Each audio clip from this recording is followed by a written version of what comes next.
All right. Hello, everybody. Welcome to Stop Questioning Everything, the official Drug Receipts podcast. Drug Receipts is the brand at the convergence of art and technology.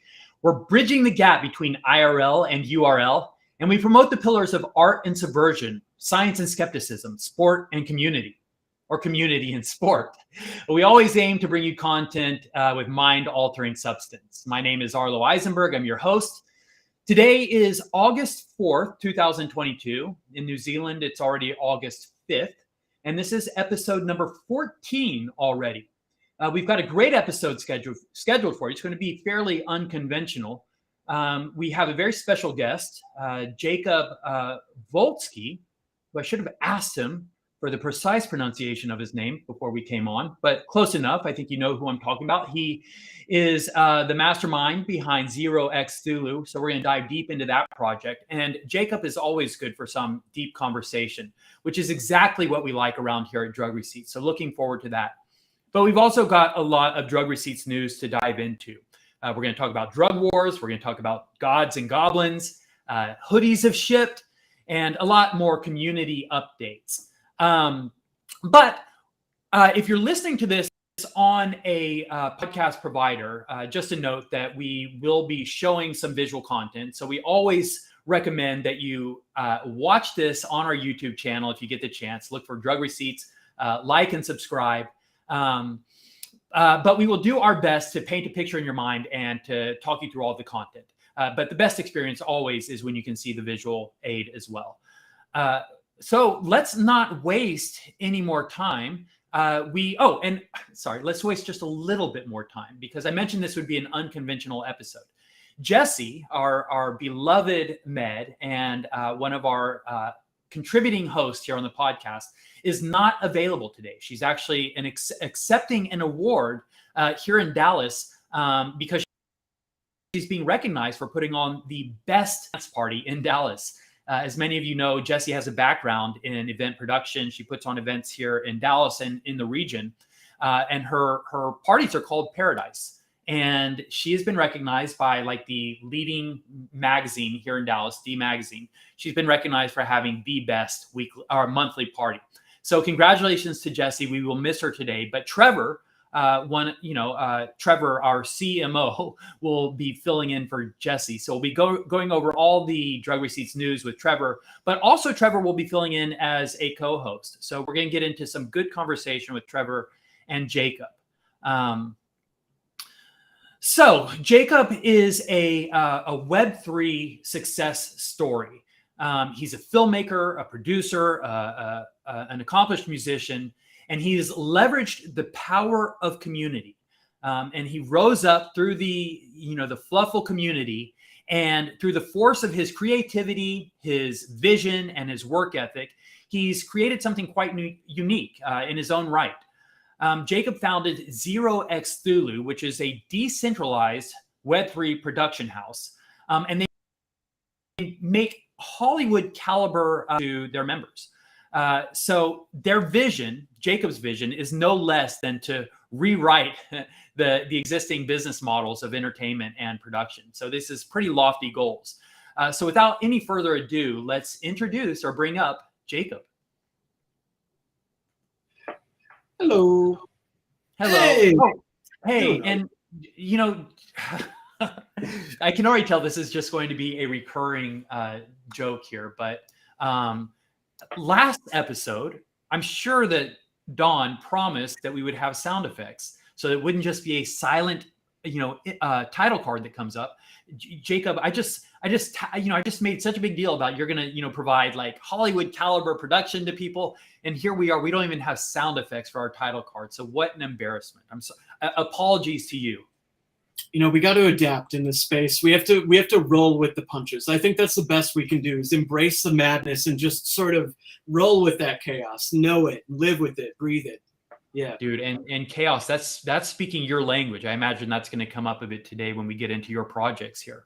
But I'd also like to bring up Trevor. You read my mind. Here he is. So Trevor, right, Hey, is everyone. an integral part of the Drug Receipts community. Not just the community. He is like he's one of the key members of our team. The reason that this machine even works is because Trevor is back there pulling the levers. So Trevor is also an accomplished podcast host in his own right, a great communicator, and just a real feast for the eyes for some of our female and anyone that likes an attractive man. They always love to look at Trevor. So welcome to the podcast proper, Trevor. Wow, that's a pretty impressive intro, mate. Running my own podcast, I never get to talk myself up because nobody really wants to hear that. But it's nice. It's nice to have somebody else talk me up for a change. It's all lies, but we won't. There's no scientific evidence that won't hold up to skeptical analysis or anything like that. But I'll take it anyway. Well, so nice to see you. It's good to see you too, Jacob. On Tuesday, we had an AMA, like we do every Tuesday. We have a Twitter Spaces, and we usually get into some pretty good conversation in our Twitter Spaces. And just a couple of days ago, on our last, Trevor and Jacob and myself and some other community members, I think we got into some really good conversations. So we're going to try to recreate a little bit of that magic here for the podcast. But first, Jacob, I want to talk about you, right? Because you have an interesting background, and doing some research into your bio, there are some things that definitely stuck out to me. One is I think that we've got a little bit of, a little bit in common in that I see, or I understand that you're coming to us right now from Costa Mesa. Is that right? Yes, I am. Yep. Nice beach, maybe like a mile and a half away from the beach. Yeah. I'm still new here. I'm in Dallas, Texas. Trevor is in Auckland, New Zealand. But before I moved back to Dallas about 8 years ago, I was basically in Costa Mesa. I was in Southern California. Actually, I was in Santa Ana. But before Santa Ana, I was in Costa Mesa. So I know the area well, have a lot of history, a lot of background there. But your path to Costa Mesa, and tell me if this is true, because I am a skeptic, and this is hard to believe. Have you lived in at least 47 states? Is that true? Is that even possible? How? Yeah. What, do you live in a van? Yeah. Well, right. It was a bus. Actually, it was a bus. So okay. For 3 years, I lived, ate, breathed, slept on a tour bus. So every day we would stay in a different place. I'd wake up, roll out of bed at 6 a.m. and have to go to a gas station, ask what state I'm in. So by default, I technically lived in all of these places. Actually, long-term, more than maybe a month or so, probably over 15 states. It's kind of hard to keep track because we went all over, but with that touring time, just that alone, I traveled and worked in 47 states, 6 Canadian provinces, and work has taken me all over the world. I've actually seen all of Australia except for Queensland and Tasmania. I've literally been coast to coast, up and down. I've worked in about 15 different helicopters. I've worked on about 15 different cruises in a lot of different places. I've been to the Amazon jungle, the Galapagos, middle of the outback, and everywhere else. The work has taken me a lot of different places. You're looking pretty good for 105. Thank you. I know. Yeah. How do you fit that all in? That's the thing. I think that I'm kind of like I'm all in like kind of person. I don't think. A lot of people will tell you you've got to stick with one thing. You've got to stick with one niche, but I'm a creative. I don't want those boundaries. And if I leave a whole bunch of mess in my wake, like, so be it. Yeah, I don't think we live in a world anymore where those days are gone, right? That work your way from the bottom to the top, stay in your lane, be in one industry. That sort of stuff is just far too limiting. And our attention spans, thanks to TikTok and Instagram, have reduced so short now that 6 months anywhere feels like a lifetime, right? So you can have multiple careers, and maybe living in 1 week. When you were talking about Australia there, I was really disappointed because you missed the worst, but you also missed the best. So I come from Queensland, and I can vouch for the fact that you definitely missed the best part of Australia, and unfortunately probably spent way too long in Sydney, which everybody does, and that's everybody's impression of Australia, and it's really not like that at all. It's like kind of like going to LA or Hollywood and thinking that that's America, right? Like, it's just... my impression of Australia is more a little bit of everything. I actually had like a deeply personal and spiritual experience there. I went to Uluru and places like that, very remote places. I was welcomed in by a lot of First Nation communities and stuff as I stayed out there. And for a lot of it, I went coast to coast from Darwin to Adelaide, and then also from Perth to Sydney on the GAN and I forget the other name, Indian Pacific, I think, the other train that do those cross-continental. Yeah, the GAN's like a legendary thing to do, right? And I always laugh, I've done not as much of that. I think I'm at country 44 or 45 or something now that I've lived or traveled through. And I always used to laugh when you'd meet people and they go, oh yeah, I'm going to Australia for 3 months. I'm going to tour the whole country. And you're like, yeah, you're going to see open up the map, pick 1 centimeter and and that's your month in Australia, right? Like that, people just don't realize how massive it is. Yeah. As an American, you see it, and you get this impression from American education that Australia is like the size of Connecticut or something like that. But you go there, and I've seen the entirety of the Nullarbor, which, for people who don't know, translates to the nothing. It is the same thing for thousands of miles. And yeah, I met people there who are driving an RV, and in order to get across, you have to actually trade, barter with different communities there for gasoline to get across it. Yeah. And there's no road. You just drive through dirt for 1,000 miles. I had no idea. It's incredible. I remember when I was little the first time, and we're probably seagulling the conversation as we reminisce down Australia Lane here. So sorry to all the listeners who really don't care. But it's our podcast and we'll do what we like. That's right. Yeah, I remember the first time I got on a plane and I flew from sort of the East Coast towards Europe. And so we flew over Australia and I got on the plane and I had my meal and I fell asleep. And I woke up like 8 hours later and we were still flying over Australia. And I was like, fucking hell, this country is enormous, So yeah, it's great to see that somebody's gone and done that much. You've probably seen more of Australia than I have, which is cool.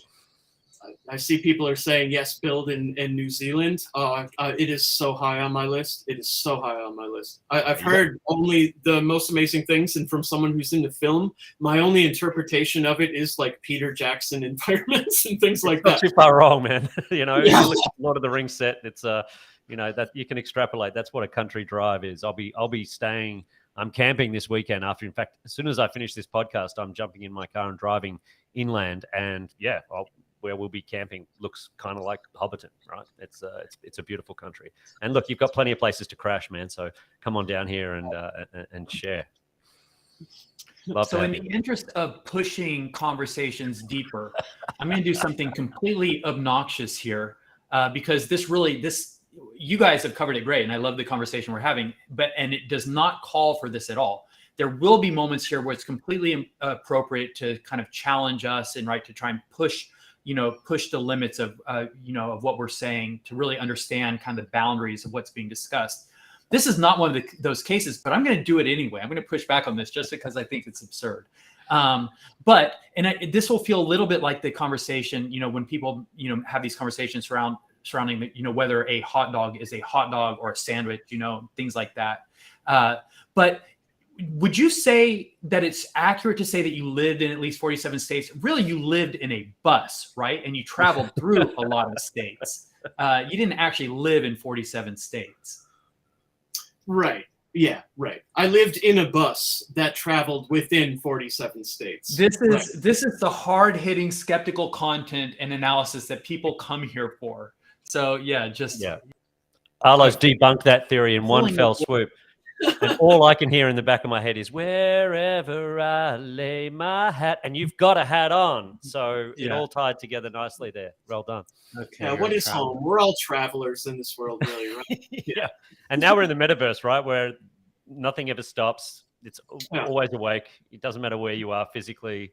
We're all in the same place and we're all in this together. And, that's kind of a cool thing, right? Boundaries don't exist anymore. And the people listening to this podcast, the people that we talk to every day and work in this space have embraced that with open arms. It's almost like, oh, thank God we can finally, cut all of that away and forget about all of that. And it's no longer part of our reality. So, yeah, it's really, really cool. So let's do it. Let's first, right? Because we have covered that you had this extensive IRL experience traveling the analog world. But now we are, you've turned your attention to the metaverse. And the story of how this has happened, right? There's a lot of steps that got you from, your production, your career in music and all these things. But I think we're going to kind of fast forward to the actual experience once the Fluffle became a thing, essentially, with you like posting, from the Screamin' Jay, and then the emergence of the cult of Fluffulu, and then how that all evolved into what you're doing today. So can you take us through that journey a little bit? How you started posting, which to my understanding was anonymous initially. Is that right? Yeah, so I minted Fluff actually in pre-sale, and I had caught it maybe in the first like couple hundred Twitter followers as it first came up, and it really drew me in. I was still fairly new to NFTs, and I saw something with like IP that encouraged you to build upon the lore. It gave you the ability to change the name, the description, and make something of that. So I had minted 4 Fluffs, and at that time it was even like a huge step for me to invest something like that. Screamin' Jay Fluffkins, that Fluff, I want to say he's 9157 or 9158. He was my least rare of the whole group. He's probably ranked 9,400 out of 10,000 or something on the low end there.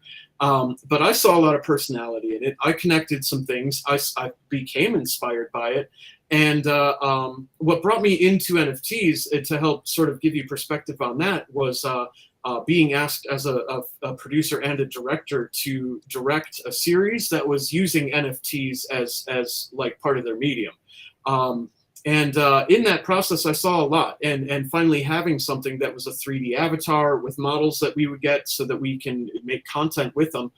With all of my previous experience, I saw that there are so many people who have these things, so many people who have a PFP with CCO rights or intellectual property rights or derivatives they've made and are working on it, but developing out short form and long form content, especially from a cinematic lens, just is not an easy process. And I know that from my own experience, like trying to pitch and trying to, once you've made it, you still have to go through all of these different walls of what it takes to go from idea to having it be mainstream or even viable. So Screamin' Jay Fluffkins was sort of that experiment of, if I just put this out into the world completely anonymous, and I started with 3 encrypted messages, and people, no one knew. I wasn't pushing it. I wasn't even following it with my own personal account. And then someone actually from the community started following and decoded the messages well before anyone and reached out to me. And that person is Limison. I'm going to call him out. I'm sorry. But he reached out, and it was this strange part of the experiment where now there's 2. Now there's someone who's like, this is really wild. I decoded these and I'm trying to understand what it means. And I'm like, well, congratulations and thank you. Let's like try to decide what it means together.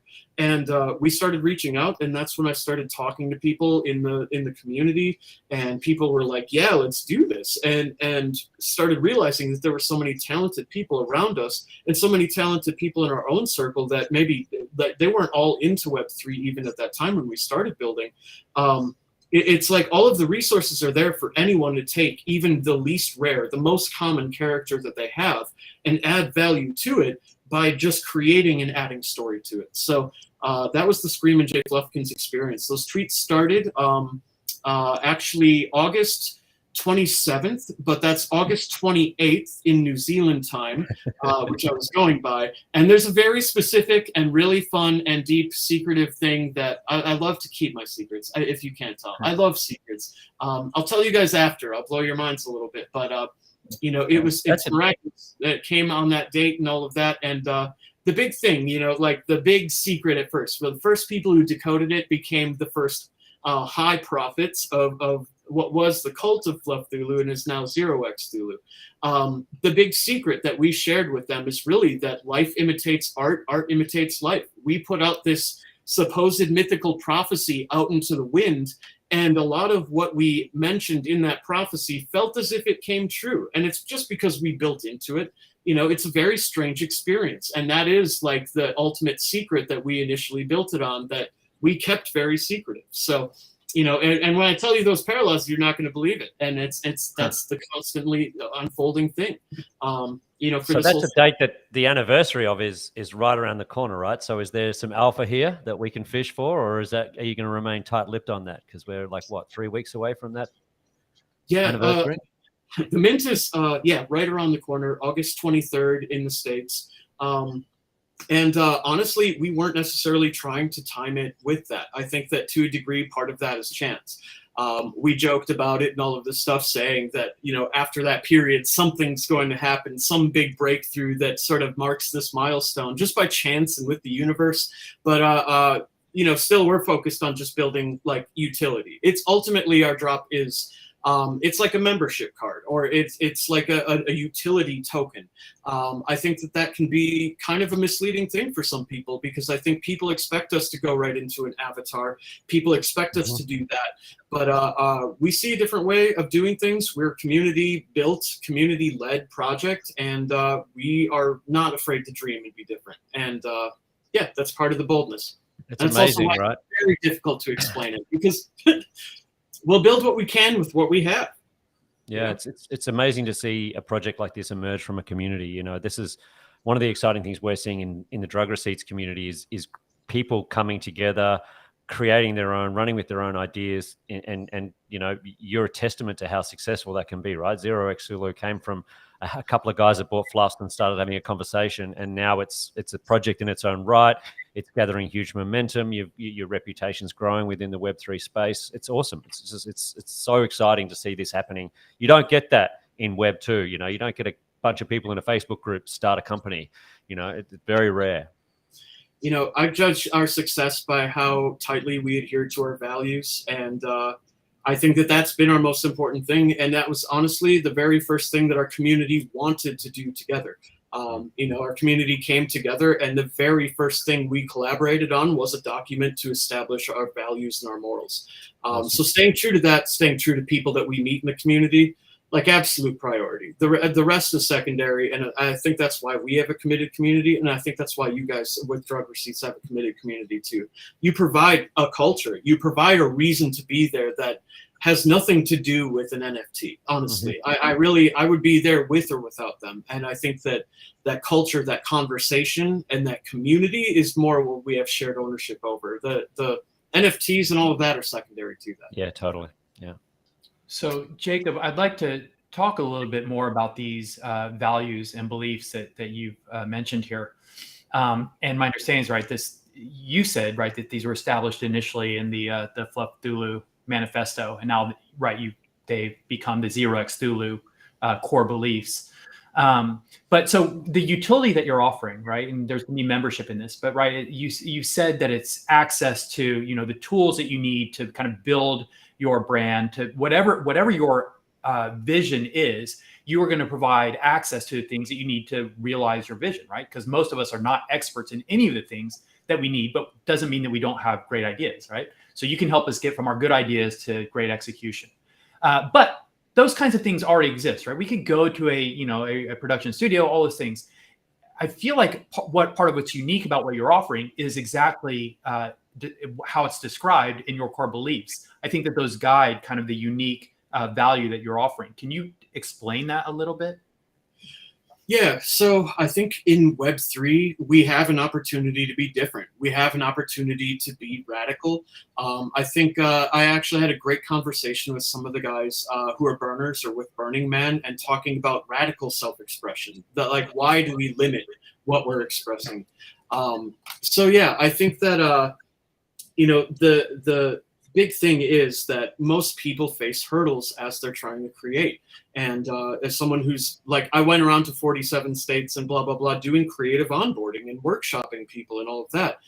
That is a really powerful thing. I think that the morals and the values in that are the opportunity, gatekeeping, as an example, decentralization fights against centralization, and centralization creates gatekeeping.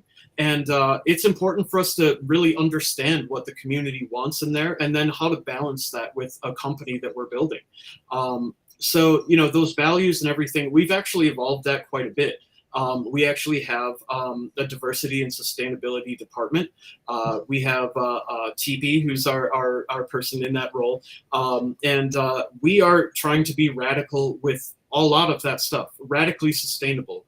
Part of our what we're doing with our drop as well is a substantial portion, a substantial percentage of what we take in from the gross primary and secondary sales is going to a community treasury, and that is like funds that we are making the community there will have access to request and propose funds through that platform to create.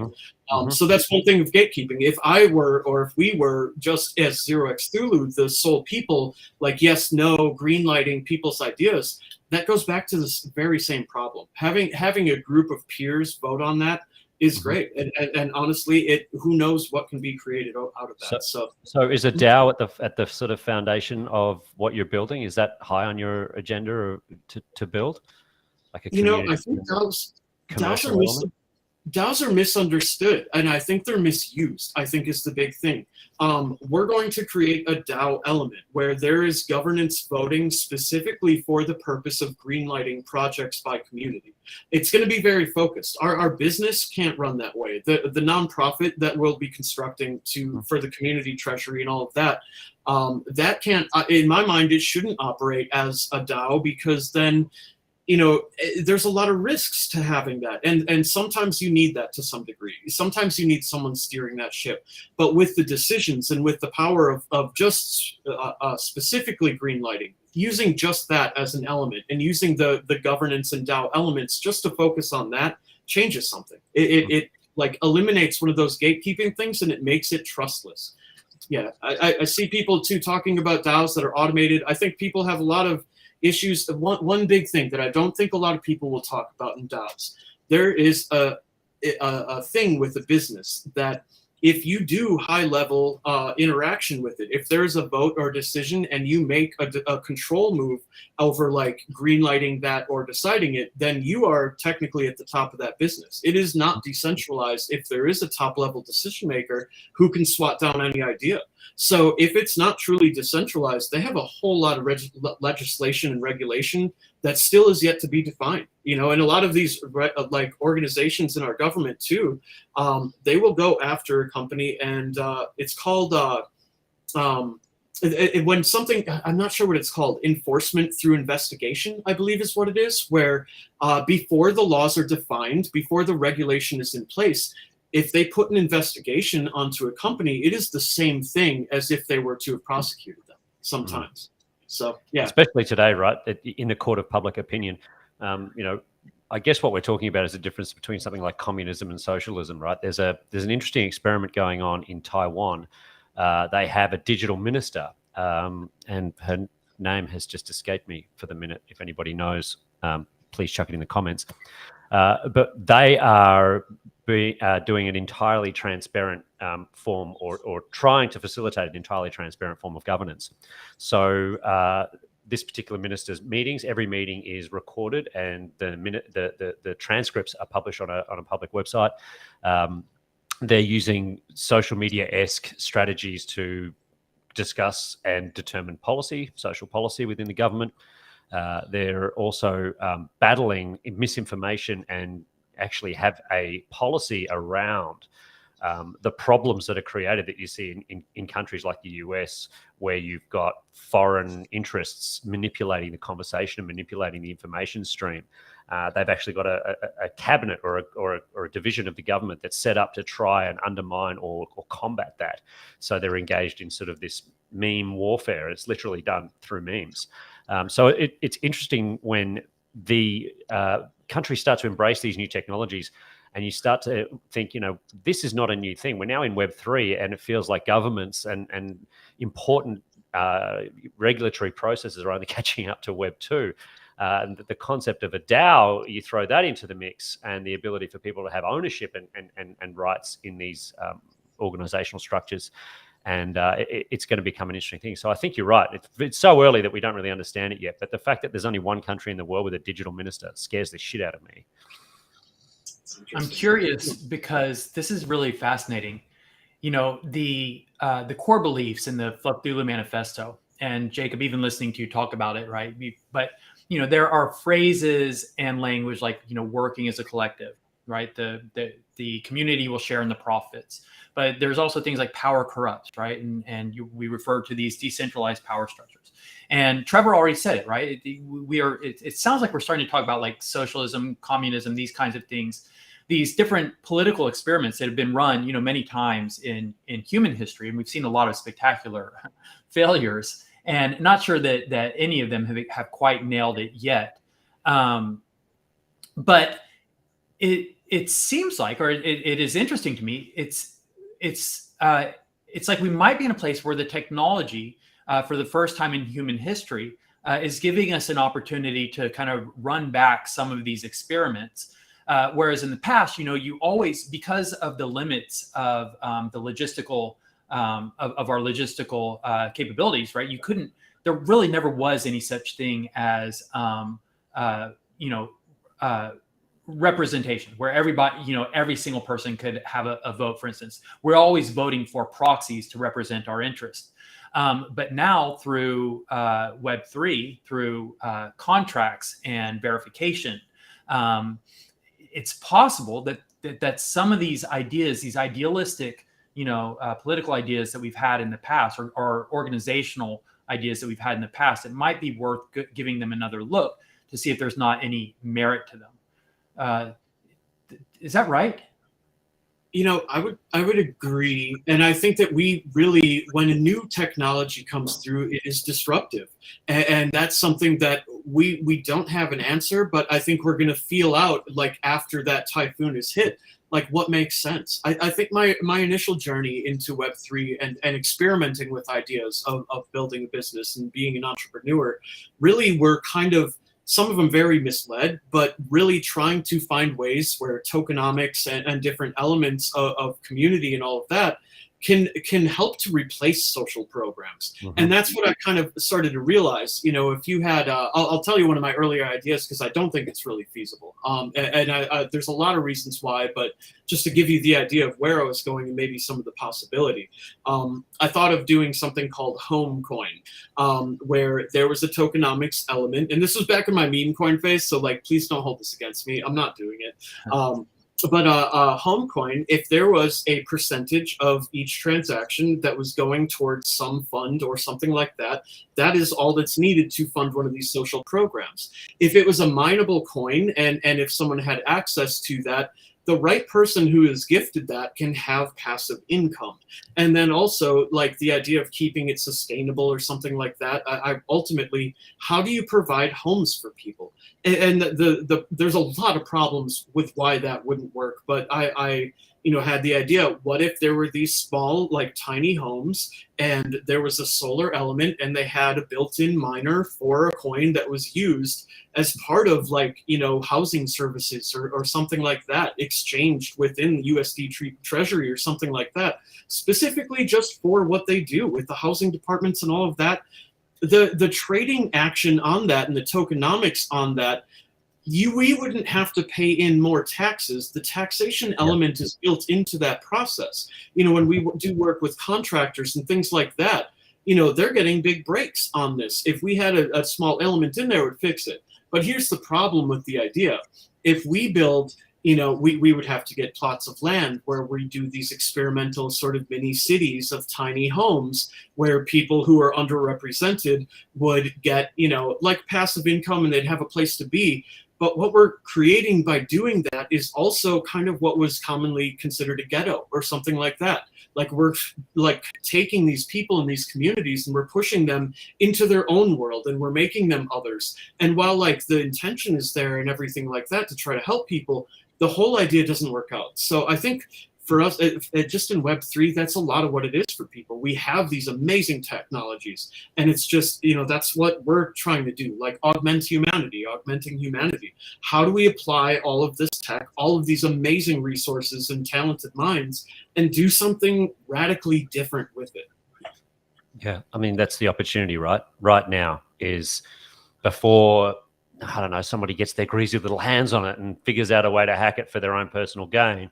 Here's the opportunity, right? Your meme coin reminds me of micro lending in Africa, right? Did you follow this process? It's a similar kind of thought thought experiment. If we take, it's a redistribution of wealth, essentially. That's what we're talking about, right? Like taking money from people who have an abundance of it and giving it to people who have nothing, and empowering them to use that to drive themselves out of poverty and change their situation. So I really love one of the things that that made me leap into this space with all my spirit was the fluff mint, right? I'd never seen anything like that in my life. You were talking about that's kind of where this podcast started, but the idea that you minted a couple of rabbits, a couple of digital pictures of rabbits, which that the whole concept of it is just stupid when you think about it. But the fact that changed so many lives, the stories that I heard coming out of it, people that these NFT projects that 10x'd, and in the very early days where people suddenly got enormous financial reward from being an early adopter and participating in this and taking a bit of a risk. And it really did elevate so many people and change so many people's lives that it really humbled me, because I was like, wow, this is an opportunity for us to do this at scale, right? Like, why can't we take this same philosophy and redistribute wealth globally, or at least, I don't know, that's such a utilitarian dream, right, to redistribute wealth globally, but at least start that journey or present it as an opportunity, or present it as an option. Redistribute power globally, maybe that, like redistribute control, even, because gatekeeping is the problem to these things. Gatekeeping is what's keeping an underrepresented community from having equity, really, not just equality but equity. It's what's going to strangle this space is that there's so many archaic systems that have got structures that rely on secrecy and power control. And the blockchain threatens all of that, right? Like, everything's transparent. I know what you got. I can find your wallet and see what you got, man. Like, I know you made that money, So suddenly everything's much more transparent and out in the open. And I feel like that, I don't know, whether it wins or loses, or is a better or worse option, I'm prepared to find out, right? Like, there has to be a better alternative to what we've got right now. And we have to be we have to be the ones to take that step and believe in something that very few people do. And we have to be also, when we realize we've made something, like, own it and like lean into it when we know it's right. I'll tell you guys something fun and kind of leaky, and maybe I shouldn't be telling you, but I'm going to tell you. Here it comes. Yeah, well, our CTO, I mean, we have like the umbrella of several different blockchain companies that we have that are available to community and members and everything too. He created a stable coin, and is like, the patent process, I believe, is finished on it. But he very much upset a government with how this works, and I think when you understand it, you'll understand why. If import and export, if you were to ship something into West Africa, there are other countries that will determine whether or not, like, how long it's held. There's like a remittance period where if you ship goods into some of these foreign countries, especially in Africa, there are governments that say, like, you have to wait 2 weeks. It's like an extra bank clearance thing. It has to go through central banks. They verify it. And it's really about, like, they say, oh, it's weeks before this, like, processes and the money's gone through remittance. So it's a stable coin that has a mechanism that provides liquidity to, like, cover remittance immediately. There is no reason you can't in 2022 ship something into a port and have the processing go through instantly. It's ludicrous that you would have to wait 2 weeks. It cripples Western nations. But the government that had a firm grip on that and the control with that dinosaur of a system that really only benefits the centralized power. You'll hear that it's this and you'll hear that it's that. Like, we have verification galore, especially with blockchain. Blockchain is that. It's trustless. And so, there may be a government that's kind of upset with some of the things that our team and members have created. And I'm here for it personally. Like, why, this might be what's limiting a lot of nations in the world. So we challenge you a little bit. No, it's great. We challenged you a little bit on whether or not living in a bus was the same thing as living in 47 states. So now I'd like to challenge you on something a little more consequential here. And let's try and think through this a little bit. But so, we are talking about, right, creating access to wealth, and empowering people to make them, to make them self-sufficient, and redistributing wealth in a way. And Web3 gives us the opportunity to do that, perhaps. Right now, so far, and I know that it's all young, so it's kind of unfair to put it on trial this early, right? But we've mentioned Fluff as this great shining example of like this great wealth generator, right? You get in early, and the people that own the Fluffs, right? They just keep seeing opportunities to appreciate, or to see value, to reap value from that initial investment. But for those of us for those that don't own Fluffs, it gets harder and harder to get in, right? You can't just get in now. And so then it kind of creates this atmosphere of this game where it's sort of gambling initially. You're constantly looking at projects and hoping that you will pick one that will return, Fluff-like wealth for you. But that's really hard to do, right? It is a kind of lottery. So how do we get around that, or where will the mechanics get better so that it is more democratized and less of a gamble? So I think that there are two things, and I don't mean to be, like black and white with it or anything like that, or call it just a straight up duality, but there are projects in the space, right? There are companies and brands in this space. And then there are artists in this space, independent and emerging artists in this space.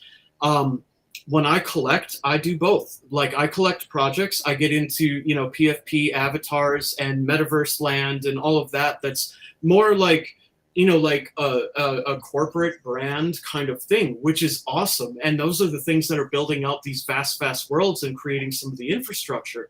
But the artists behind that, I will collect a piece of art from someone on different chains, Matic, Tezos, Flow, ETH, whatever, and all of this, fully knowing that like it may be so obscure that it may not sell, it may not generate me wealth.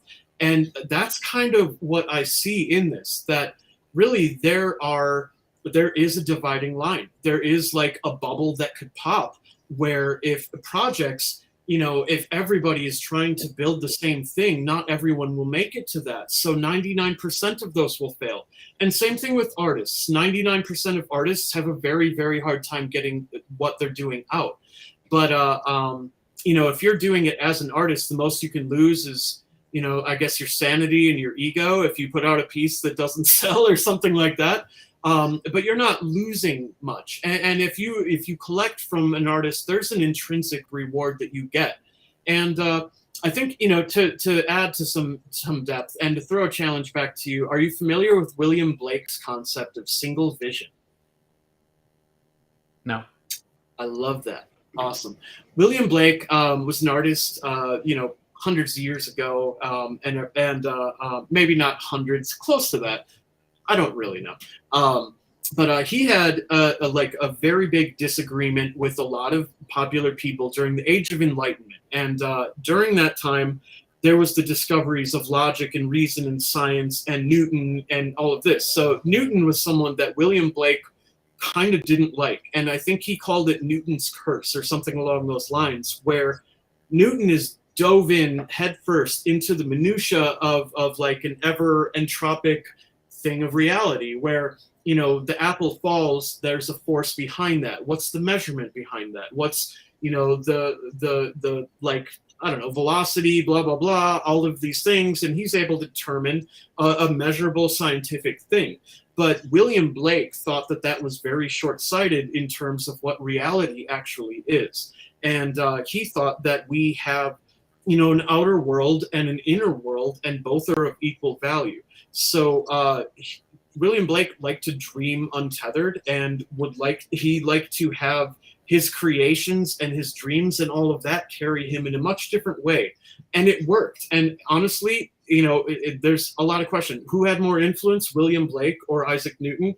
And why is that? I think that there's a lot to that. And I think it's bizarre. I think it's a very different kind of concept, but I hope that sort of gives you like a little on on that. It's two pillars of our project, right? Art and subversion, which is your William Blake, and science and skepticism, which is your Isaac Newton. So we kind of embrace both, I think, here in our sort of philosophy. So yeah, it's an interesting one. Who had more influence?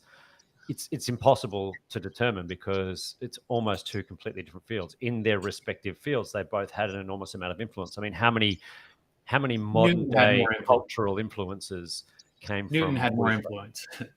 What about Huxley, and what about Jim Morrison and the Doors, and everyone that came out of that? Those artists, that's what I was saying. All of those. Rock music is a cultural- byproduct of William Blake. 100%. You know, Yeah. our So culture. culturally, he had an enormous influence. Whereas Isaac Newton, well, now we have modern technologies that we embrace, that we take for granted, right? That wouldn't exist without his influence. So, which is more important? Right. If the power gets shut off, one would argue that William Blake is more important, right? Because we'd all be sitting around a fire, singing and passing down rituals, and we'd have a very creative based. Yeah, I'm not sure that interaction. I'm not sure that singing, maybe the lyric structure or the beats or whatever, maybe the amps got a little better, but human singing to other humans, it probably hasn't changed that much since William Blake's time. The Doors are not, the affectations are a little bit different. Maybe the clothing and the hairstyles are a little bit different, but it's basically the same thing. But the fact that you and I are talking now from different states and from different continents, right, on a computer and with perfect clarity, and that we're able to travel, to other planet or to the moon, and we are sending satellites to other planets. I mean, those things are literally like mind-bending and sort of reality are history-changing feats that are not possible without physics and the innovations and the insights of Isaac Newton. So to me, there's no question, right, that the influence of Isaac Newton is on orders of magnitude greater than William Blake. But it doesn't mean that William Blake's contributions aren't important and even profound.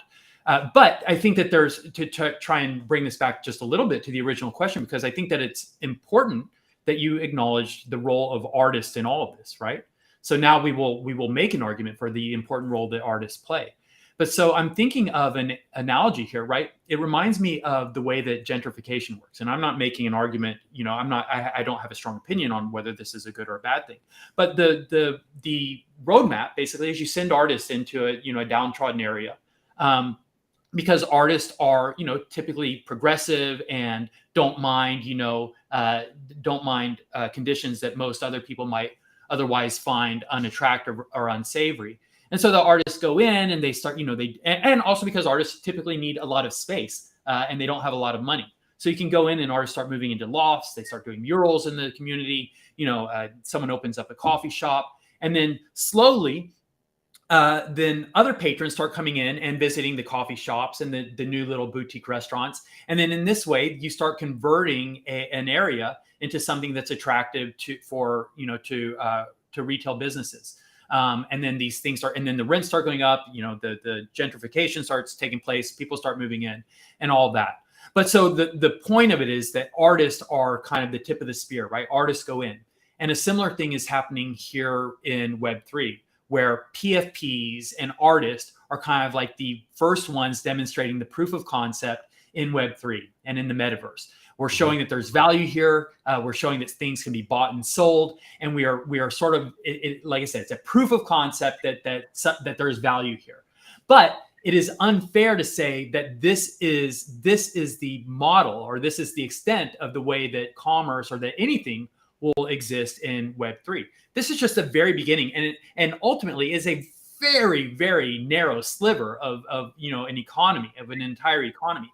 Most of what will happen in the metaverse will not be people buying and selling PFPs. It will be people, it'll be people doing things like you're doing. It'll be actually starting businesses, creating jobs for other people that can happen in the metaverse. And so it's those are the places where you will start to see dramatic differences, and you will start to see the real benefits of new models of economy. And so, right. So maybe even the entire framing of my question, the way I said it, like, if people can't get in, if people can't buy a fluff, right? If it's cost prohibitive to get in and buy a fluff, well, then how can there be any hope for the metaverse to be equitable for anyone, right?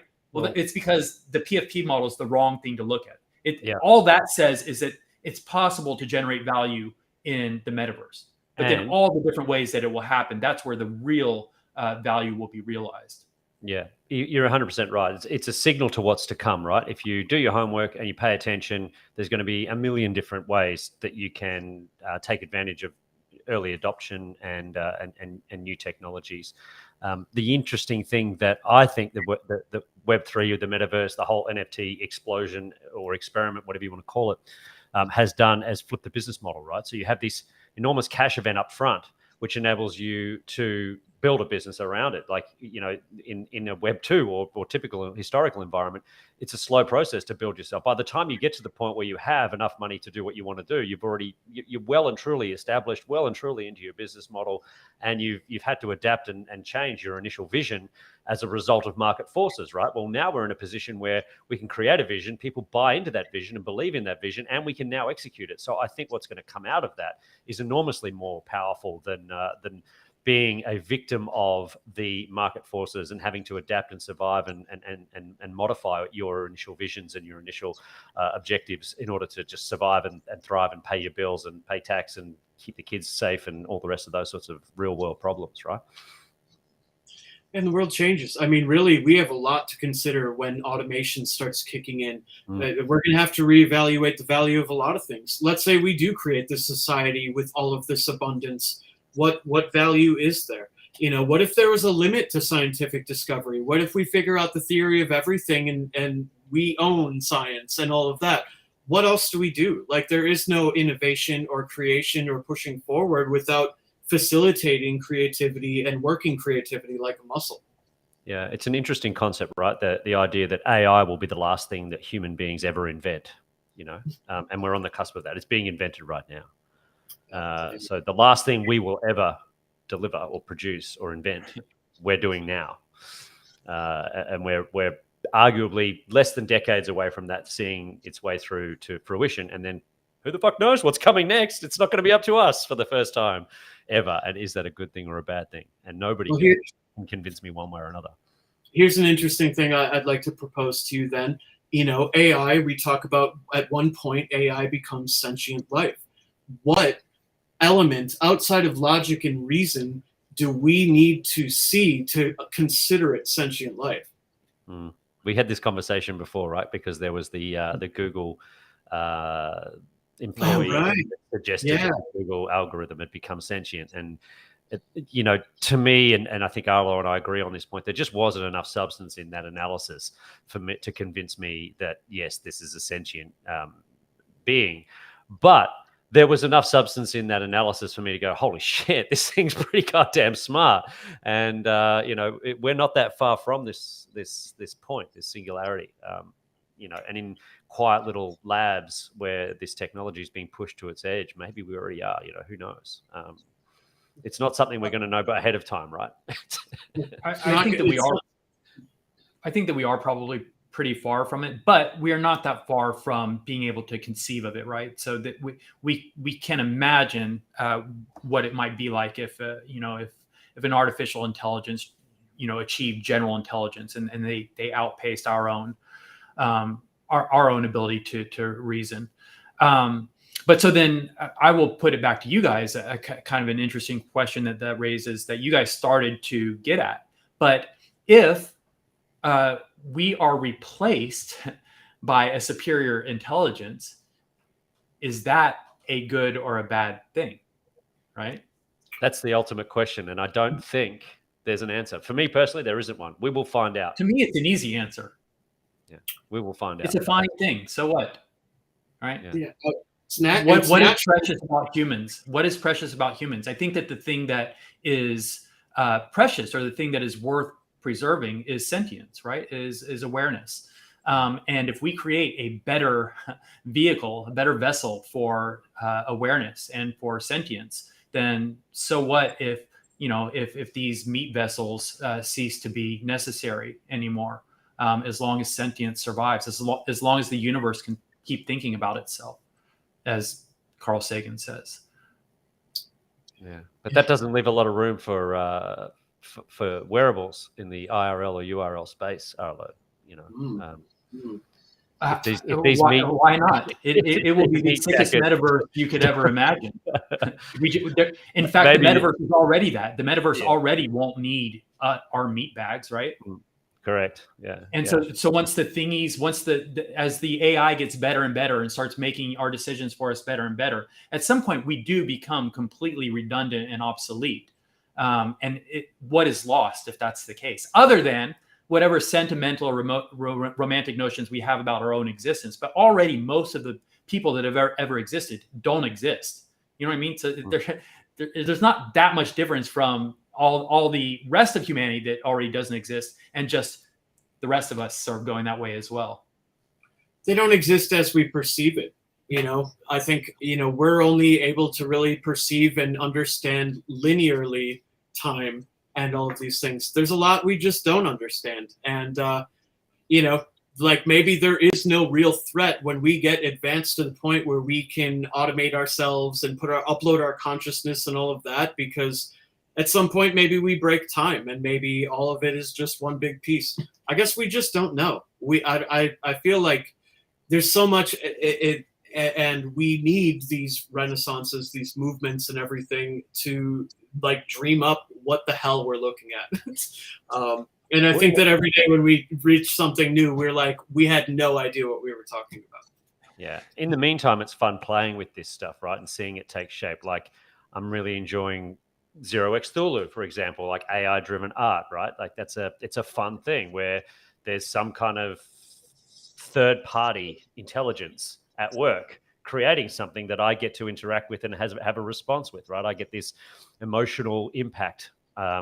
You know, it's not as significant as the conversation that I'm trying to pull us out of, because I feel like we're going down a rabbit hole and we could be here 2 hours from now still discussing the purpose of life, and we come to the same conclusion that the answer is 42. But you know, I think that it's interesting how fascinated we are at these little things that we develop. Like every time there's this new little bit of technology that rolls out, you know, I'm really excited about ASM and their use of their Genesis brains and how that's going to change things, right? Like we're going to have this idea of ownership over AI and what that means. We've had a few discussions recently, and we had one on the Spaces during the week talking about the role of these AI. But yeah, I get really excited more about that than I would at, like, you know, buying a fancy car or a nice suit or something like that. So yeah, it's interesting. Well, so Trevor, this is a good opportunity. Thanks for like how I did that, Alan. for redirecting us back on track. But you know, we always encourage people while we do these podcasts to also join our Discord, because there's a lot of supplementary content and conversation going on in the Discord. So the Drug Receipts Discord right now, you can tune in. People post pictures. It adds more to the conversation. But I will also give a plug to the 0x Thulu Discord, because you can go in there right now and see a ton of this incredible content that's being produced by AI right now. So we just had this existential conversation about the future of AI, but what AI is doing right now already is so impressive and so awe-inspiring. And if you want to see how cool it is, I encourage you to stop into the 0x Thulu Discord. The community members are generating so much interesting content, and it's based around the lore of, you know, all these ecosystem projects, and especially with the latest push with the Goblin Town or the Gods and Goblins. I mean, there's so much really, really cool content, and the fact that it's being generated by AI in collaboration with humans, right? So it's humans using this AI technology, but the stuff that it's producing is just so mind-blowing. So you really need to get in there and take a look at it, because it is so cool. And I would bet that we're going to have some community members posting some of it in our Discord as well. But so jump into the Discords, go into the Drug Receipts Discord, go into the 0x Thulu Discord, and you'll see a lot of really interesting content. Yeah, agreed. And I love going into your guys' Discord, honestly. Your team and the conversations that come up there are really unique, I think, in this space where there's so many people that are aligned in I know this is stop questioning everything, but they very much question things. In our lore, something that our community is playing with lately, we unveiled our, I don't want to call them antagonists, but they're definitely dangerous, and one of them is an antagonist, but the Forgers, which are, I had somewhere I was going with this, my mind just fell apart. Oh my God. Welcome back to the conversation, Jacob. It's nice to have you. Your brain was still going down the existential crisis that we're facing, and it's taken a minute to come back. Too much, too far. I hate when this happens sometimes. It just happens, though. But people are taking and running with these stories, and there's a lot of community lore that's being built, and there's a lot of questioning that's being built with this. The idea that our entities, the Cthulhu mythos-inspired entities known as the Forgers, the name alone starts getting people to start thinking and questioning things. We have our antagonist is a very malicious entity who has been going through the community, and a lot of people might not have even noticed it, and you might not until you question it. And I think that's more fun. I think that that's more engaging. The most we want to do is to create a foundation for people and to facilitate people building in a different direction. We don't necessarily want to direct everything like the lore is this.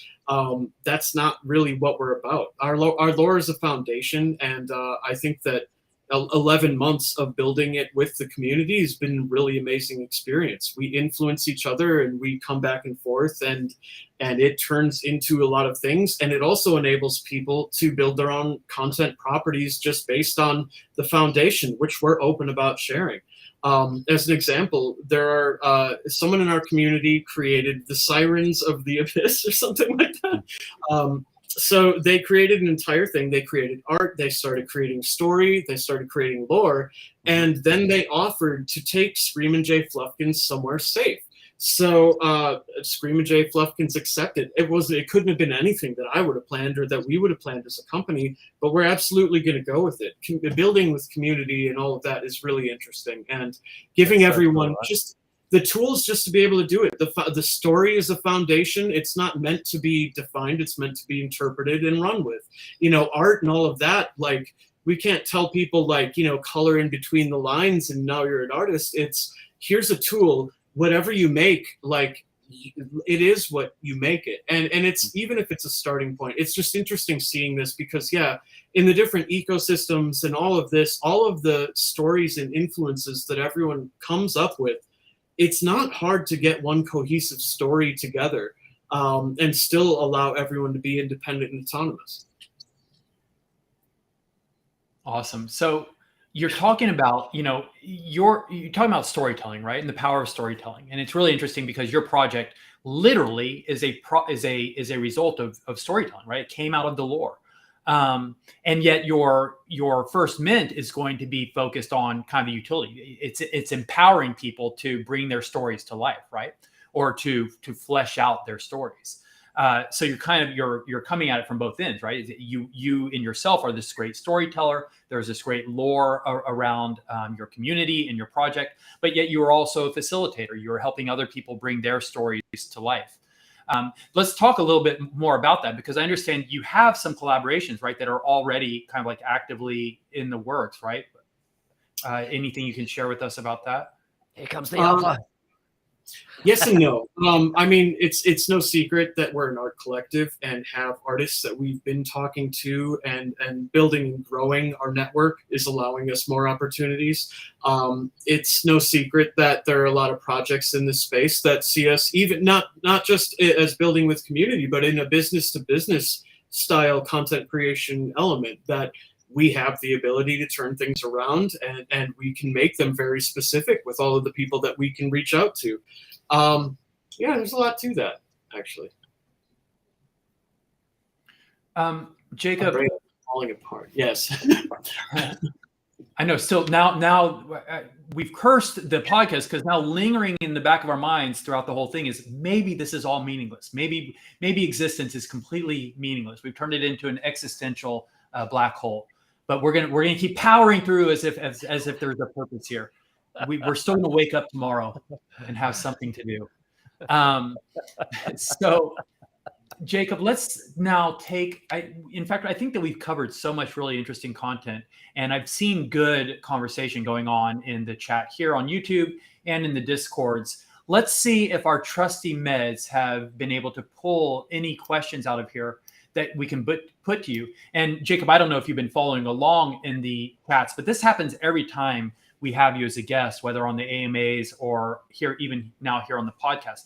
But we constantly get the feedback. We love when Jacob is on. People just love to listen to you talk. They love your perspective and your insights. And so, guys, I'm going to put this out to you, to the community, to those of you that are listening. If you have a question for Jacob, now is your time to put it to him. Let's hear it. What questions or comments can we put to Jacob? I've got one while we wait for the community to get together. I want to know more about the collaboration with Mija. With Mija, yes. Yeah, so the Mija project, Mija had created an idea. She came up with a story, and she even went so far as to produce a storyboard that detailed this vision a few years ago. And she was never able to fully act on producing it. And it's one of those things that an artist will hear sometimes that, if she's a musician, she's a DJ, she's also a very talented artist in a lot of different dimensions.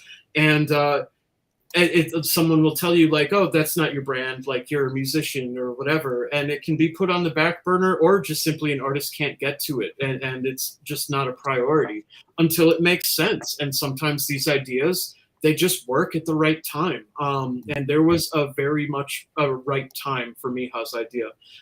So Mija came to us 2 weeks before the Fluff Social event.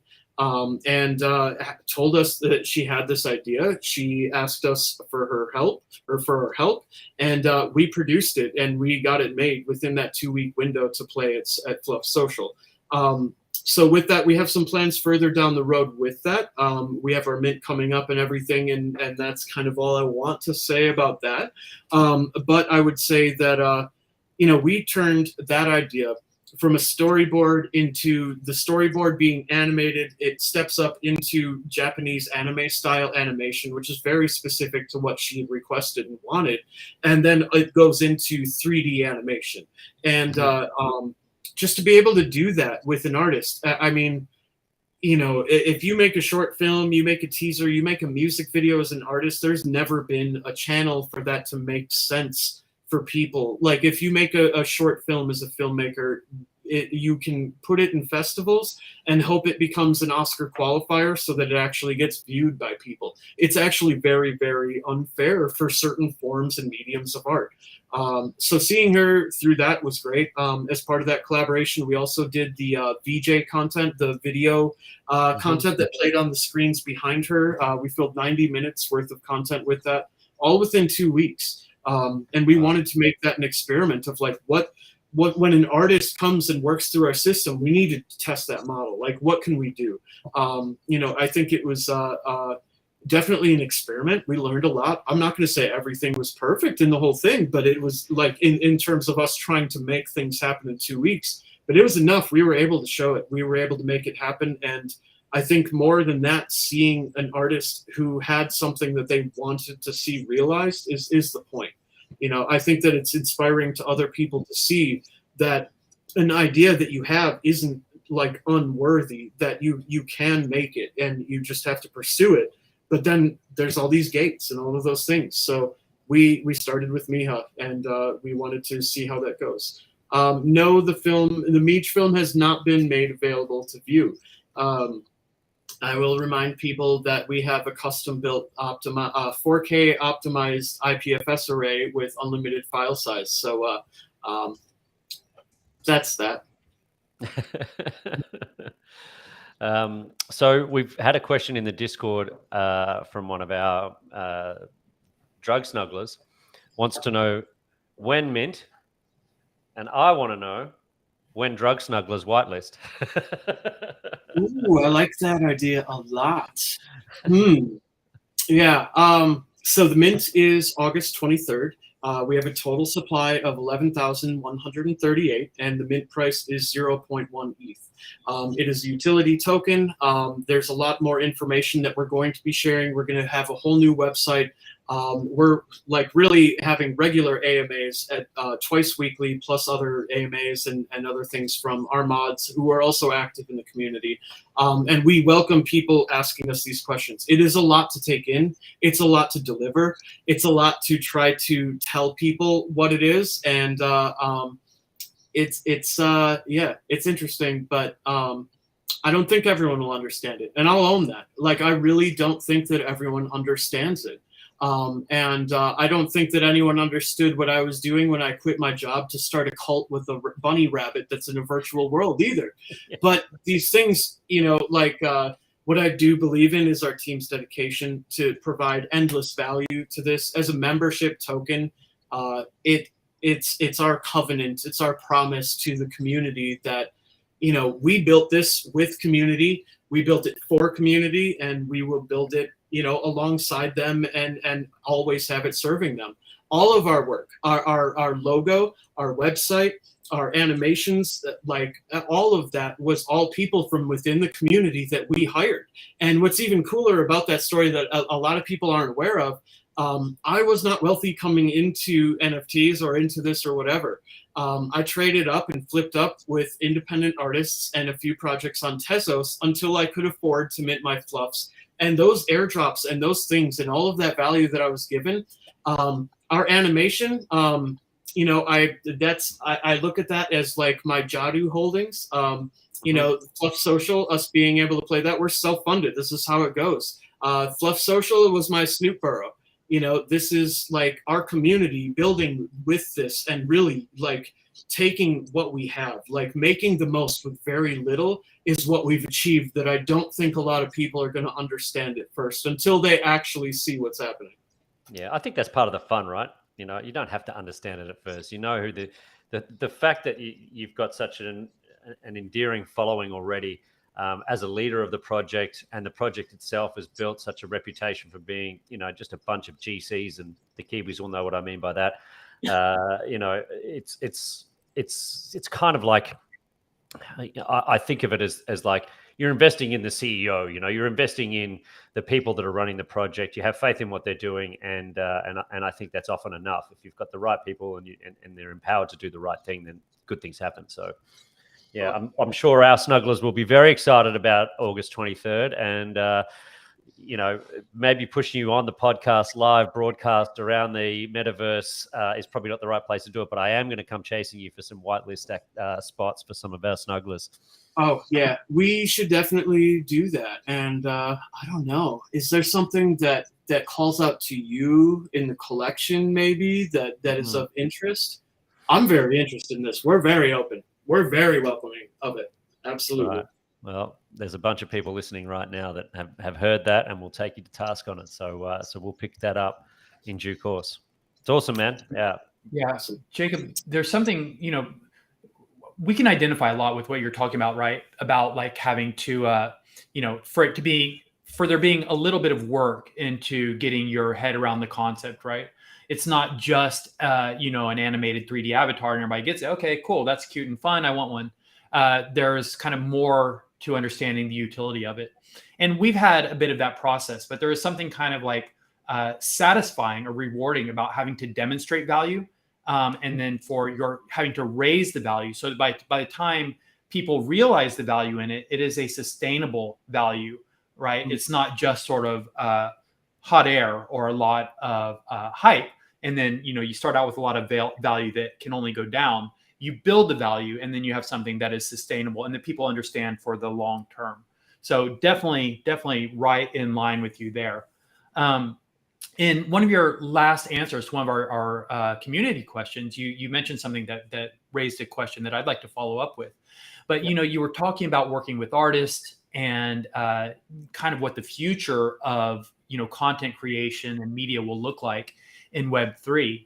And as a filmmaker, you with your background in filmmaking, I'm wondering what the first kind of like Web3 feature film will look like, and like how far away we are from that. But like this idea of like all the things that we've seen in Web3 with like user, the collaboration between the creators and the community, the way that lore can like happen organically, and even the ability for people to contribute, like just from building basically a team out of a community. What do you think that will look like?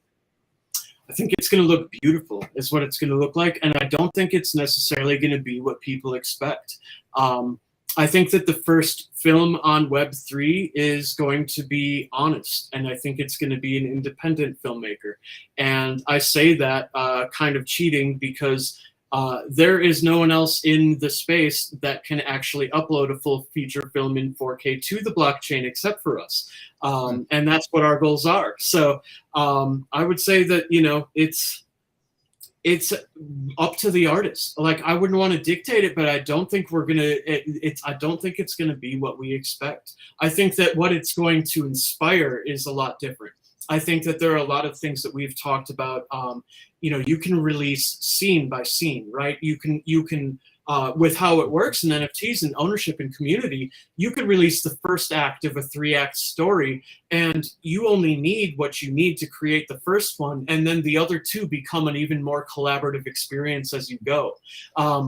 This is something that we've talked about, so I'm not like hiding it. My marketing is probably going to kill me because it's something that we have pushed down the road because of the magnitude of what it takes. But generative films, right?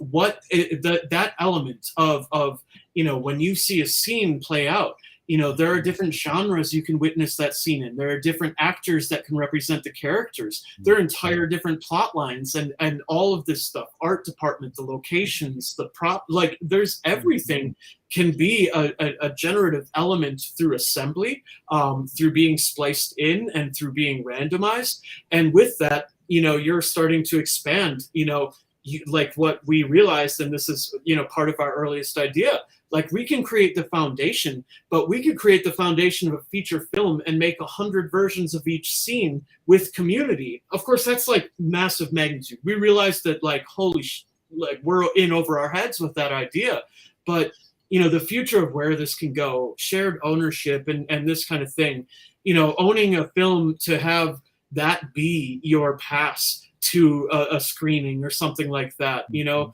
you go to a film, maybe you had a date or something like that. Ticketing with concerts is one thing. Ticketing with films is the same thing. You went on a date, a memorable thing, a memorable experience. You want to keep that the same way.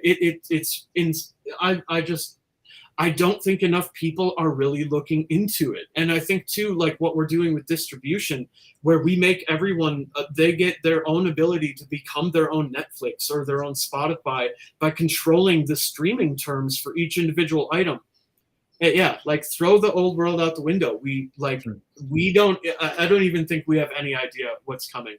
All we're still doing is dreaming and realizing that the ideas get too big for us to accomplish right now. Wow, perfect, super fascinating, and it can tell you get really animated about it. The excitement is contagious. It's really cool. But Jacob, you've definitely delivered. I mean, right? That this is what we expect when you bring you on, some stimulating, interesting conversation. I think that we had a lot of good brand talk, right? We got to talk about 0x Thulu. We got to talk a little bit about some of the other ecosystem projects, including drug receipts. But we also went off the rails a little bit and we got into the deep recesses where I think some people hoped that it would go. It's exactly the kind of content that we like to provide on drug receipts. And it's exactly the kind of content that we bring you on for. So thank you for delivering. That was really fun conversation. We are going to move into some new stuff, and we welcome you to stick around. We always enjoy your input. But for now, thank you very much for being a part of this broadcast. It's been super enjoyable. Yeah, thank you so much.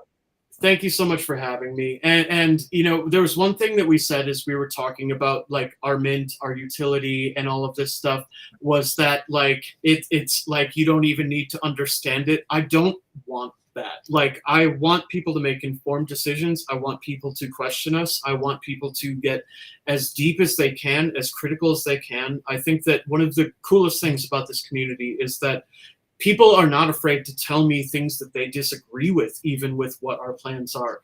I love that. And I really want to earn that.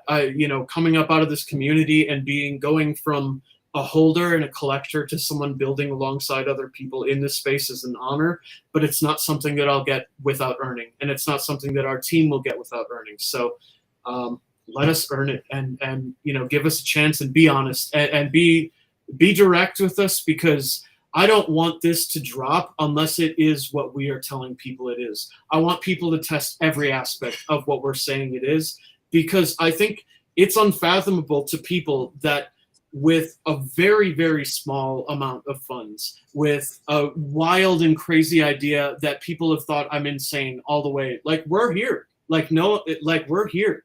We're compared on a scale with multi-billion-dollar projects and held to those standards as a group from within the community who built like a crazy cult of bunnies. It is just unfathomable, and it sounds insane. And I'd love somebody who has no idea about this space to listen to just that soundbite and try and understand what the fuck is going on and how any of this makes any sense at all. Like, to me, I have these conversations. I'm sure everybody in this space does. You have these conversations and you stop and you think, what am I even talking about? It doesn't even make sense to me that this stuff is even happening, Yeah. But yeah, So I love it. We have a layer of secrecy. We do that not because we're trying to hide. We're doxxed. You know where I live now. You've seen it, whatever. I just, it's just so important to me that we deliver and we provide value back to the community that gave us the possibility to be. So thank you guys. I really appreciate you. Well said. It's why we love you. Thank you, Jacob. And we look forward to many more conversations. All right, so we are going to move into our routine checkup. We're going to have another silent title card here, I imagine. Let's do it. I won't be silent. I'll do some background music for it. How's that? Okay, well done. Yes, perfect. All right, you know what? Forget it. All bets are off. We do not need to get audio. We just need to have Trevor doing the live soundtrack. Yeah, that was awesome. So just to remind you and to reset the table here, but the reason Trevor and I are here doing the routine checkup and not Jesse is because Jesse probably at this very moment is accepting an award here in Dallas at an award ceremony put on by D Magazine, the kind of one of the prestigious magazines here in Dallas. She is being recognized for putting on the best monthly dance party in Dallas for her event Paradise that she puts on with DJ Sober once a month here in Dallas. And Rawlinson and I, my permanent house guest here, actually went to the last Paradise that was thrown over the weekend on Sunday here in Dallas. And it was great. It's super awesome event. So you can see why she won the award. So congratulations, Jesse. Super proud of her. And super stoked to have her on our team because she is just so talented. We're very fortunate. And I'm sure everybody's missing Jesse, but so cool. Well done, Jesse. Big round of applause. Hey. Big round of applause. Awesome. So we are going to try and make it through here today without her. So Trevor and I are going to do our best. But the first news item, Trevor, I think we're going to talk about the hoodies. The hoodies are shipping. They've been arriving, and we've seen a lot of great content posted in the Discord, posted on socials and Twitter. It's super snugging exciting to see those things out in the wild and people actually wearing them and interacting with them and seeing the snap filter happening. Trevor. Yes. I'm responsible for the Kiwi contingent, right? Yes. So, what's the status? This is on me. So we have made the hoodies have arrived in New Zealand, and every Kiwi just rolled their eyes because they know that they are with customs, and that is anyone's guess as to how long they'll sit there. But it happens with everything that comes into New Zealand. And it's a common conversation you have with people. Oh, they're at the border. So I am hoping that very, very soon, any day now, hopefully early next week, I will have them arrive at my humble abode, and then they will be shipped as quickly as physically possible out to everybody. So I think there's about 47. Don, is that right? I can't remember. I think there's about 47 hoodies coming in the pack. So anybody in New Zealand who's waiting on a hoodie, watch this space. They're coming real soon. And I'm putting the challenge out there that the Kiwis who get their hoodies will create better content than the rest of the world with those hoodies. So that's the gauntlet that I'm throwing down. So to give an idea, some context here, let's take a look at some of this stuff that people have been posting. The Joel, I think that we've got some images here, right? We can take a look at. So people, this is what people have been posting. You can see here, right, from their Twitter. People have been posting this on Twitter, Instagram, posting photos in the Discord. But this is the packaging. So the before you even open it, already you're getting this really cool bit of drug receipts packaging with the rainbow Rex wearing the rollerblade. And it's got all of our community pillars right there on the poly bag. Just really cool. It's fun. You know, it's just an added layer of excitement when something like that arrives on your doorstep. So before you've even ever opened it, it's kind of like Christmas morning, right? You see the presents wrapped under the tree. Yeah, 100%. And some of them might stay in that packaging until Christmas by the sounds of it. I can see Didat's got 2, so maybe one of those is going under the Christmas tree. Well, I think in one of these videos we're about to look at, we've got another photo, but one of the videos, someone's got like just a complete haul, right? That I think they have hoodies like spread out all across their table. But Joel, let's go ahead and take a look at the next photo. Yeah. Yes. And also, so all these things are interactive. You can see there on the left, next to Cap's foot, is the yellow square. That's the snap code. So when you scan that code, it's basically like a QR code for Snapchat. When you scan that with your Snapchat, it will download the drug receipts filter. And the drug receipts filter will look for that graphic. It looks for that version of Cap. And when it finds it, then it animates a graphic. And it's so snugging cool. We've got some, let's take a look at the next photo, Joel, before we get into some of these videos. So here's someone who is not doxed himself, but sporting the hoodie. And, you know, as cool as I think that the graphics are, just when people actually wear them, it just adds a whole nother element. It brings them to life. It looks so great. Thank you guys for sharing these things. Sorry to the Kiwis who are still waiting for theirs. They're all seeing these images and getting FOMO. But they're on the way, right? They're on the way. Trevor has received notification that they are in New Zealand. So it's just a matter of getting Trevor, and then they go out to you guys. So let's look at some of the videos, Joel. And I know we have some videos here. Maybe we'll see some of this AR action.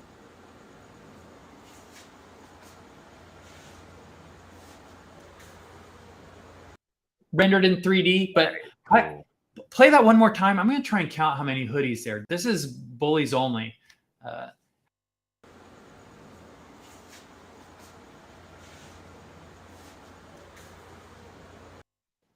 Very cool. At least 5 I counted. By the way, if you have not got a hoodie yet, or if you did not purchase one, we sold them out, right? The mint sold out, but they have not all been claimed. So you can still buy one on a secondary market right now and claim the hoodie. They are clearly labeled on OpenSea. All you have to do is go search for drug receipts on OpenSea, and you'll see the DRX Travel Co. collection. And it's got the 500 hoodies on there. And each one of the hoodies is labeled, it's either labeled claimed or unclaimed. They have different color codes. If it's unclaimed, you'll see a color banner on it. And if it's already been claimed, you'll see a pink banner. But so the ones that are unclaimed means you can buy the hoodie still on the secondary market, and you will own the digital wearable, the NFT version of it, the digital version of it. And you also can use our claim form. It's very easy to do. And you can have a hoodie shipped to your home wherever you live in the world.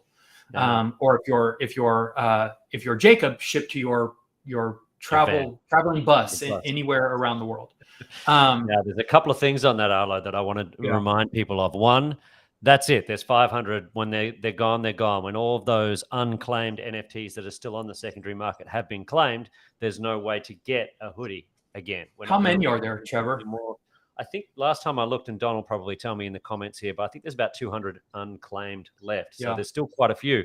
And the floor price on those last time I looked was pretty close to what they were at mint. So you can still get them at a really good price.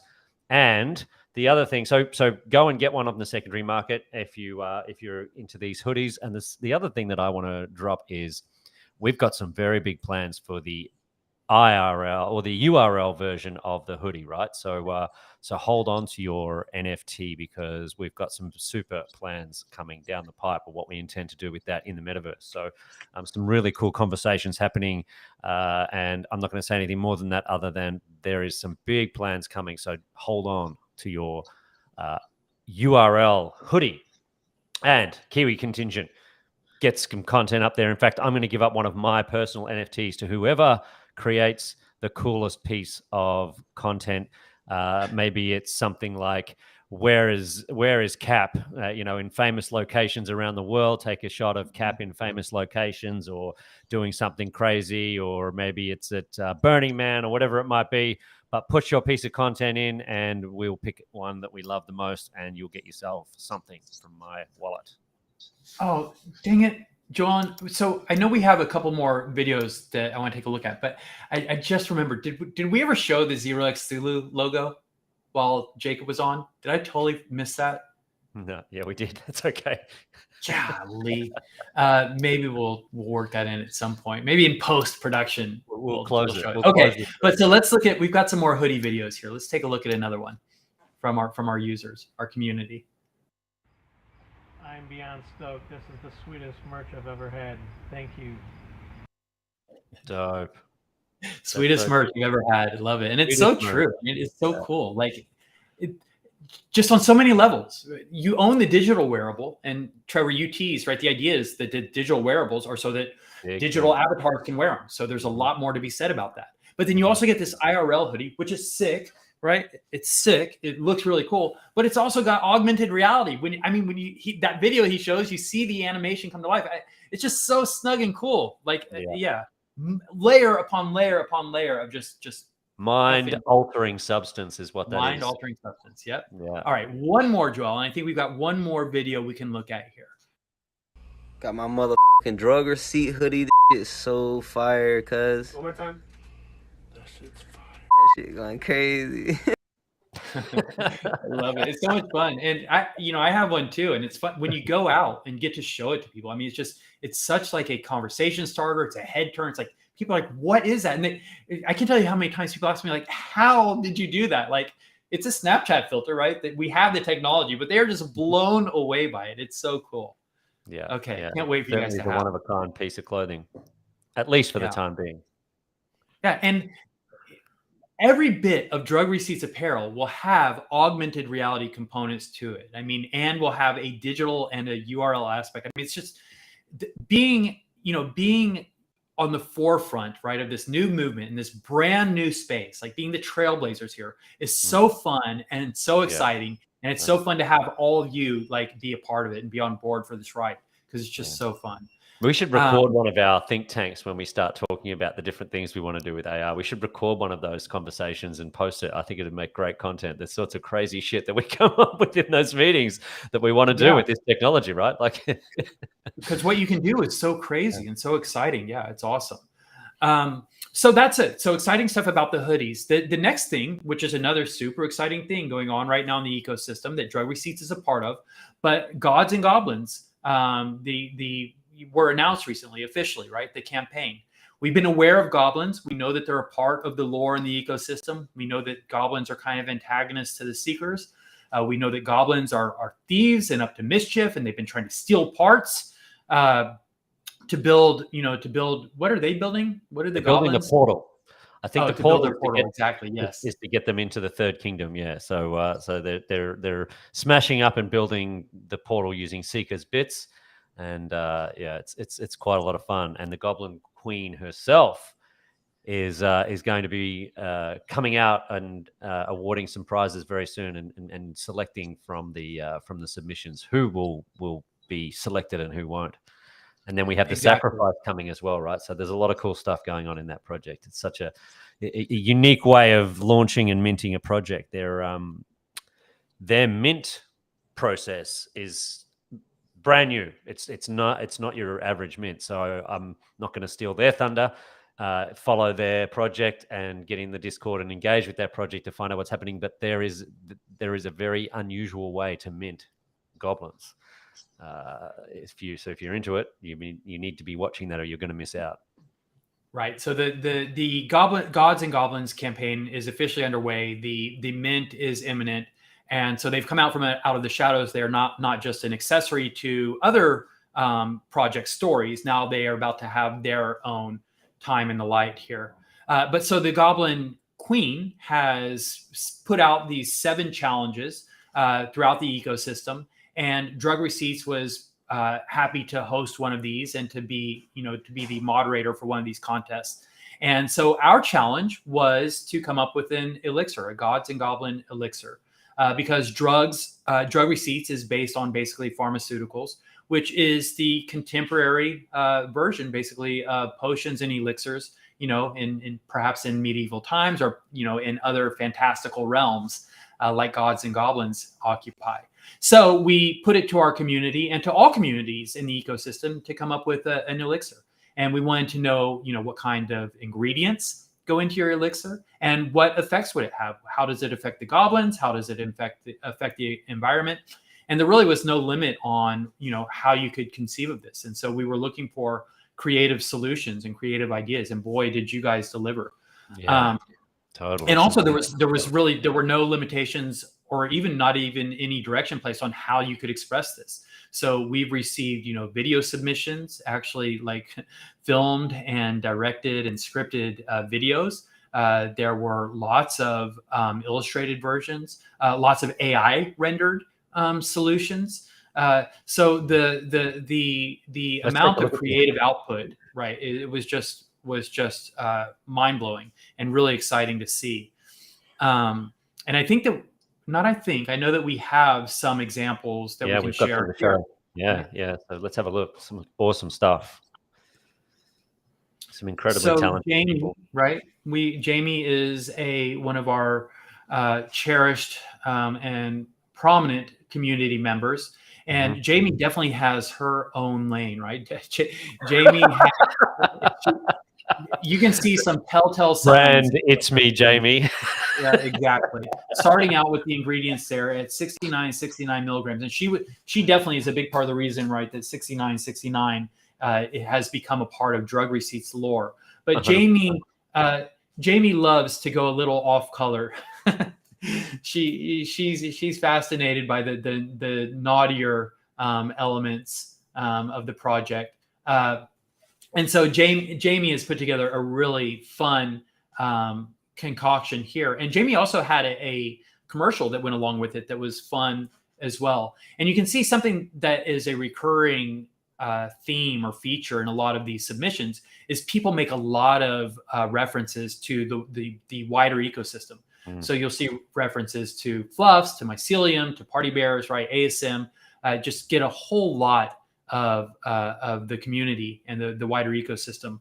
I love the specificity. It's 420 milligram, not 421 or 419. It's got to be 420 milligrams of mycelium.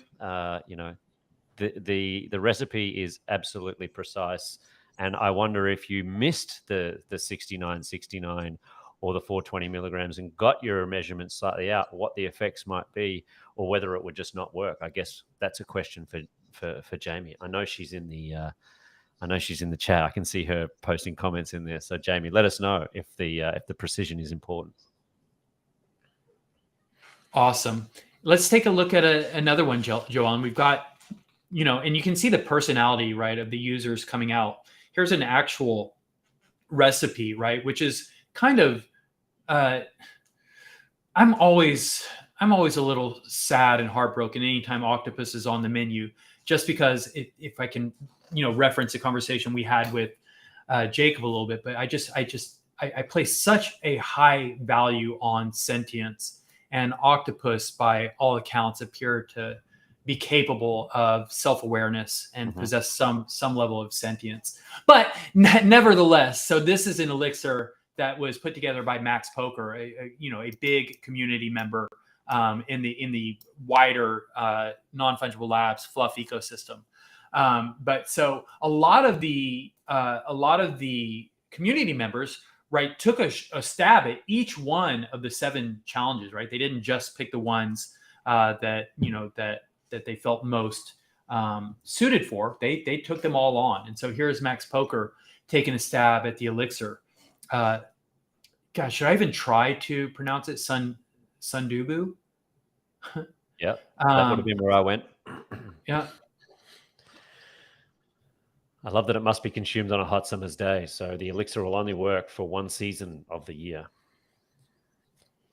Exactly. And, I had this experience almost literally today, but I went and met my father for lunch, and it's Texas, and it is Texas in the summer during a heat wave. So it was about 101 degrees for lunch, and we went to have ramen for lunch. So hot noodle soup on a hot summer Texas day. Don't ask me why. It was absolutely delicious, but yes, a little bit of Sundubu vibes going on here with Nice. my IRL lunch. It's a great name for a restaurant, Sundubu. I'd eat there. Sundubu. Joel, what's the next one that we have? Boom. So from the Red Devil Tabby herself, the Red Devil Queen. So this is King Anish, famous holder of one of our one of ones, and also hinting at drug wars there, but showing you the kind of the inspiration behind this drink. So Fireball, we all recognize Fireball, and you can see how perfectly it works with the Red Devil Tabby. Both maybe there's a collab in the future. Exactly. Yeah. It's a match made in heaven, or in hell, if you will. And in his caption, he says that this mind-altering substance is blessed by the Devil Queen herself, and then references the Red Devil Tabby. A simple sip makes you break out bad. See the transformation. Very cool. Is that a drug wars team also? Oh, it is, and we're gonna get into drug wars a little bit here. Actually, we have some really exciting stuff to share with the Red Devil Tabby. That's going to be a tough team to beat. So I mentioned that there's a video. We're actually not going to show the whole video here. I think that it'll be better consumed in your own time, but we definitely suggest that you go seek out the video that Abu Batal posted. I think I got the right user right for that one. Yeah. And Bildo provided some really deep lore, which again, not the right forum for us to share it with you right here, but encourage you to go check out all of these submissions. They're real easy to find. If you look at the Drug Receipts Twitter page, you can just find the post that basically calls for the submissions, and then all the comments and responses is where you'll find all the great submissions. But there is one other one that we would like to share, and this was actually not a response to the call for the elixir, but this was another one of the challenges, was to write an anthem for the Goblin Empire. And so one of our community members, Nicely Done, has a lot of background, a lot of history, writing bars, writing raps, producing music. Some of his friends actually are music producers, and so they collaborated to come up with a totally custom anthem. And we're going to play it for you. I think it's probably maybe it's a minute 40, something like that. But there are so many references, to the ecosystem, all the communities. See if you can catch them all. And it will be impossible probably to catch them all on one listen here. But you can seek it out on Twitter. You can look for it in our Discord. It's easy to find. But let's take a listen to this rap by Nicely.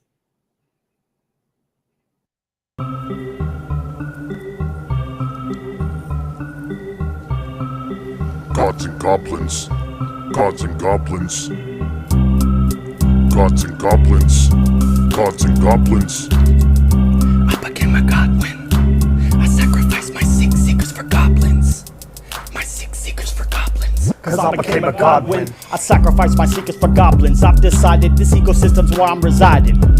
We formulating portals and we staying in biddle mode. Close your assets in DRX so you can use your seekers as little nodes, exposing the silo. I know, mine's racing like it's ATOM, so I'm taking the high road. If you drive slow, you're never gonna get to the honeypot, but you can still make money, Buzzy, study the plot. That's why I'm kicking it like AFA when I'm taking a shot, till every piece is on the floor is going straight to the top. And then we'll party like some bears in nefarious affairs. Once we get the party packs, the whole party will be impaired. And I'm sorry if you're scared of all these scenes and sounds, but NFL's the only team in town, and we ain't leaving now. Strapped with ray guns to weed the crowd, and then we'll hide up in the high roller suites for clout, cause we ain't fluffing around. We'll leave you stuck in the ground. And I ain't talking about mycelium, I'm rising like some helium, but really I'm bringing up everything cause I use my brain. I bought a bunny, then I grew some eggs. Now you can choose your ways or you can fall in some wrath, but you've been chosen, so I'm calling you to follow the path. Now you can choose your ways or you can fall in some wrath, but you've been chosen, so I'm calling you to follow the path, mother.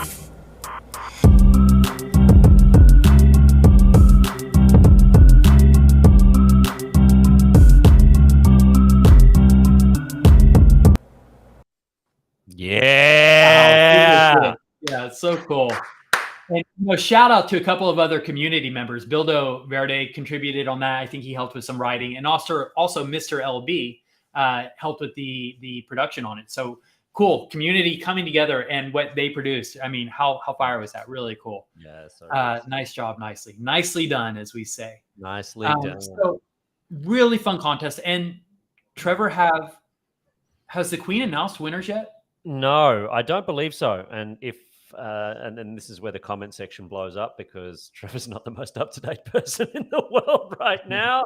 But yeah, so as far as I'm aware, the Goblin Queen is imminent, that the winners will be announced. So keep an eye out on the Gods and Goblins Twitter for your, especially if you did produce a submission. There were so many. I mean, we've only shown 3 or 4 or 5 here, something like that. There were hundreds of submissions across the ecosystem. So yeah, definitely go down that rabbit hole over the weekend and have a exploration of some of the talent that's in the ecosystem, some of the talented drug snugglers that put together. Some of our snugglers dropped submissions across a range of the different. There was 7 different categories that you could kind of enter, and some of our snugglers went into all of them. I think there was one that entered every single one. So some amazing effort, and I'm really looking forward to see who gets rewarded for that time and that creativity. So cool. Yeah, so cool. And so at the center of all of this, right, we keep talking about the ecosystem, right, and all the different projects and how we've all come together around Gods and Goblins. But the center of the ecosystem is Fluff World, right? It's the Fluff World.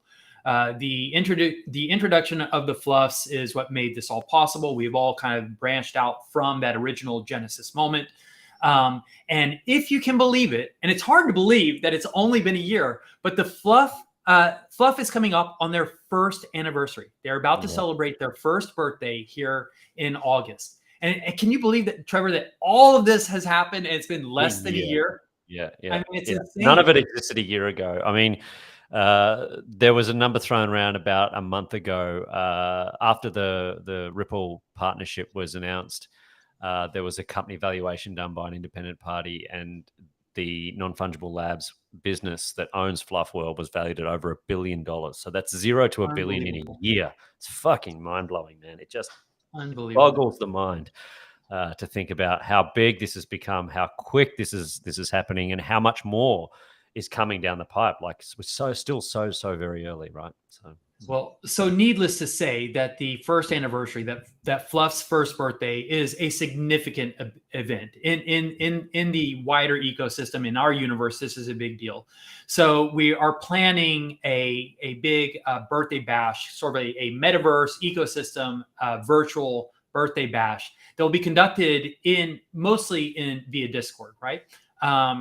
The 1-year anniversary is going to be celebrated on August 8th. Kiwi time, right? So that will be August 7th for us in the US. But it's going to be a 24-hour Discord party. And different partners throughout the ecosystem will sort of take over the Discord through different times throughout the event. And Drug Receipts obviously will be a part of that. And we've got a few really fun things lined up, right, for our activation. Trevor, you want to talk a little bit about some of the things we'll be doing there? Yeah, so they're still kind of allocating time slots. So we don't know yet exactly when our takeovers will happen, but we've got 3 slots. So we're going to be doing a Skepticism 101 segment featuring our founder, a special TKO tournament, which I believe Jesse's going to be hosting that one. That'll be a whole lot of fun. And for those of you who don't know what TKO is, I didn't, and I had to go and learn what it was. But it's a really snug and cool kind of almost like a bracket competition, I guess, of competing for t-shirt design, which is really cool and right up our alley. So really excited to see what comes out of that. And then the third and really special one is you, Arlo. We're going to be doing a live drawing of a receipt. So we are unique in that, and I think that, to me, I hope that becomes one of the special features of this Fluff birthday celebration. And it's certainly a unique thing for drug receipts that we have that capability. I mean, all of the other ecosystems, their artwork is done using modern digital technology, right? They're using Blender, they're using these different, digital products to produce their artwork, and it's not something that is technically able to be kind of watched in real time. So the fact that we have you and your ability to do that in an analog world, and that's where this whole project started from, that's so cool. So yeah, I encourage everybody to tune in and participate and blow that segment up. But yeah, Arlo's going to be drawing a receipt in real time during the Fluff party with a DJ, I think, is also playing during that segment, if I remember rightly. Yeah, I'm excited about that. You know, we did kind of a version of it for South by Southwest when I was on the panel. We did I did a live. I did a live drawing. I actually did a receipt there live while we had the discussion, but we didn't film it really, so the audience could see that I was drawing, but they weren't watching the drawing. And I think for the Discord, we want to actually be able to see the drawing, and we'll I'll be able to provide some commentary, talk through it, and talk about the creative process a little bit, and also be able to engage with the audience there. Right? So I'm really looking forward to that. I think that will be fun. And we'll probably, at the end of the panel at South by Southwest, I gave away the receipt to someone in the audience. So we're creating something here live for an audience. We'll have to find something worthwhile to do with the receipt. So yeah, same thing happened at NFT NYC, right? At the Fluff Social event, where one of the snugglers came in and brought some Sharpies and a notebook, and bang, there and then it happened. It was a really spontaneous. Two of them actually. Yeah, right. Ended up drawing 2 there. Yeah, I've heard a few different people tell me about that event, so it obviously made an impact. So yeah, it's cool.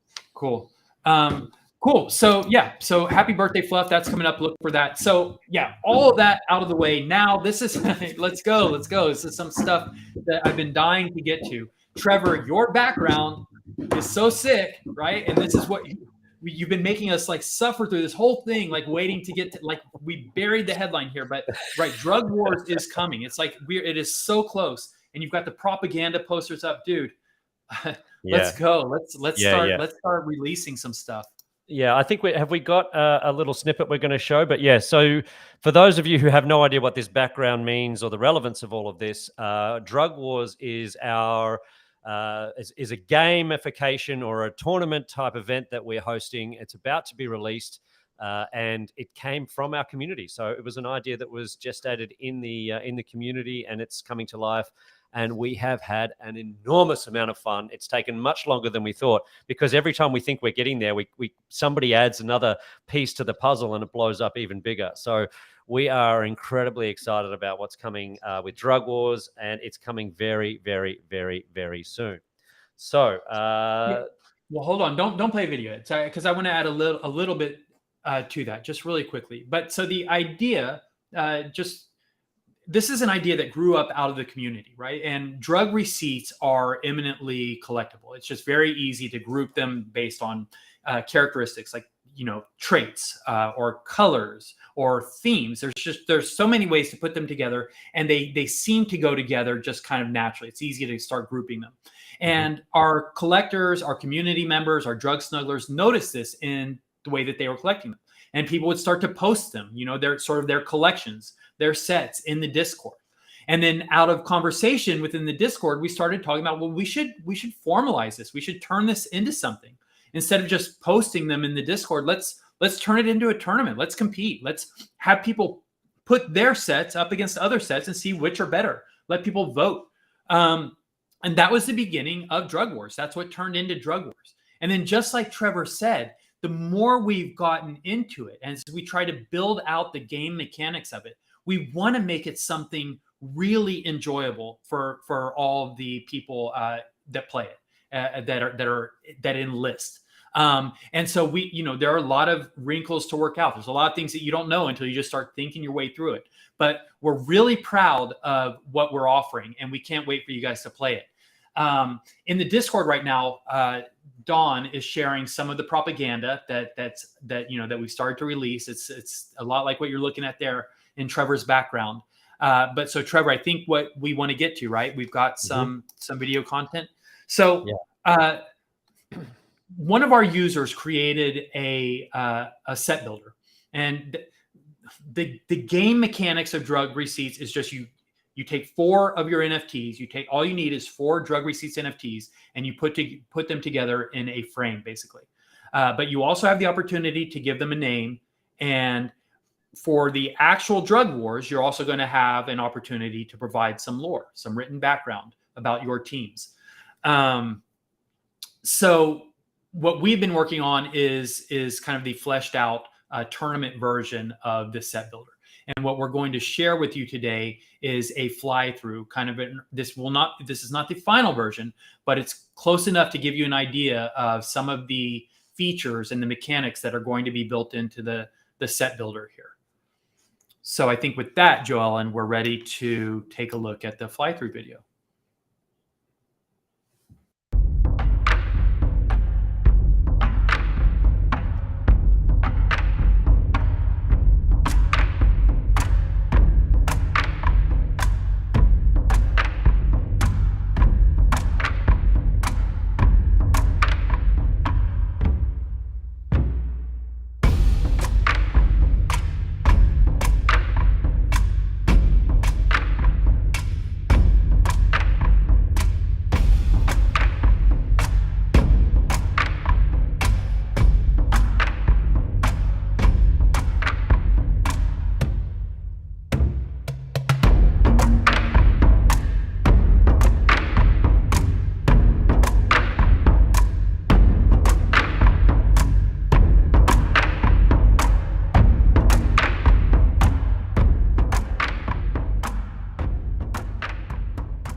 Yes, I can hear the drums. I can hear the drums. Very cool. Yeah.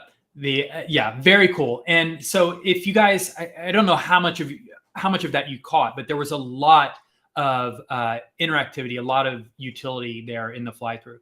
So in that demonstration, right, it shows that you can add lore to your card. So the card is 2-sided, right? It's kind of like a baseball card. On the back, it's got some stats about each one of the characters, and it's also got a space for you to provide the lore.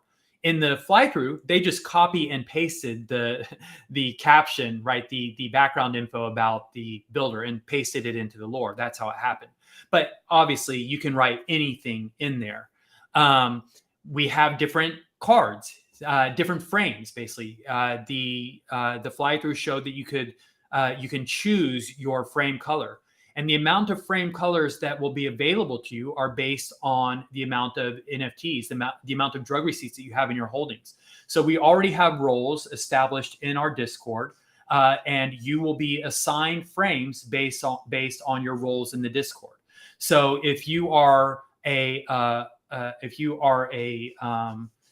pharma, and I think that means that you own between 11 and 49. Is that something like that? Then you will have the ability to choose from a green frame, a blue frame, or a gray or a white frame. And so there's just different frames that are available based on your holdings and based on the roles that you've achieved in the Discord. And by the way, this concept of frames, there's what that means is there's a whole nother game mechanic and dynamic that opens up to us, where there might be other frames, other exclusive frames that are available to users based on different criteria. So really cool, really excited about that, and can't wait until you guys are able to get in and start building your official competition sets, your competition battle cards. Amazing. So, And if you're wondering when that is, it's we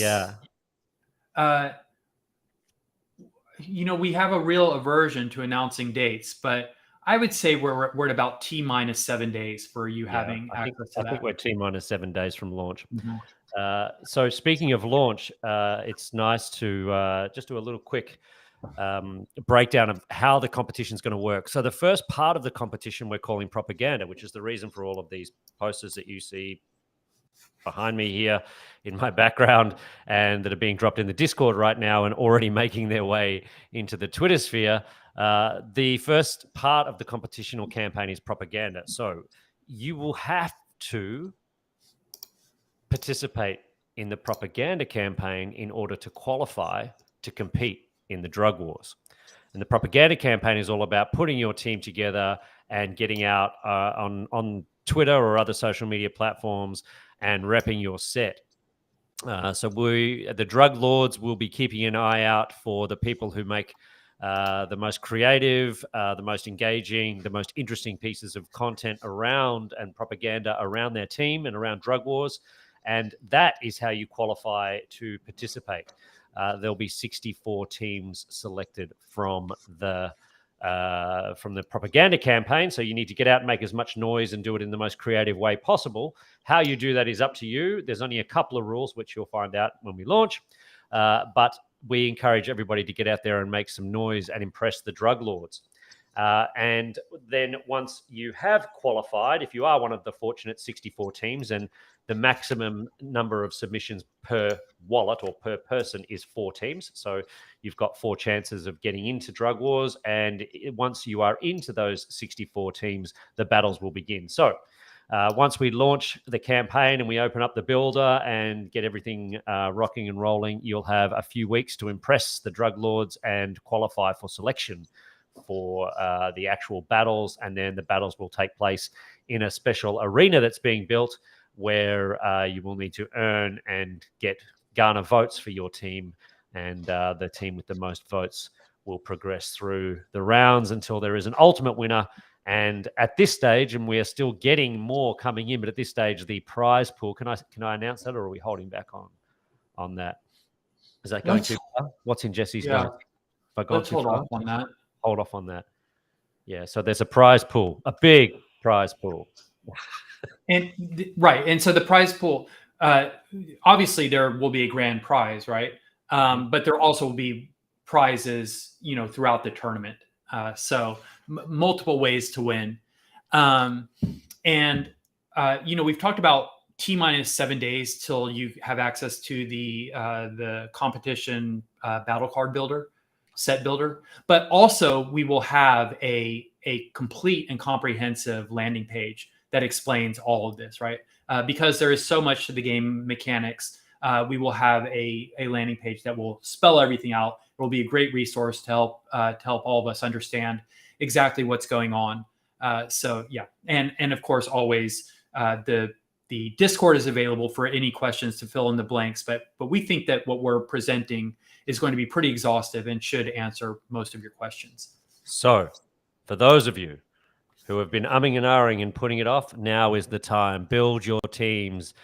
Get creative. Start thinking about all of the different ways you're going to present your drug receipts.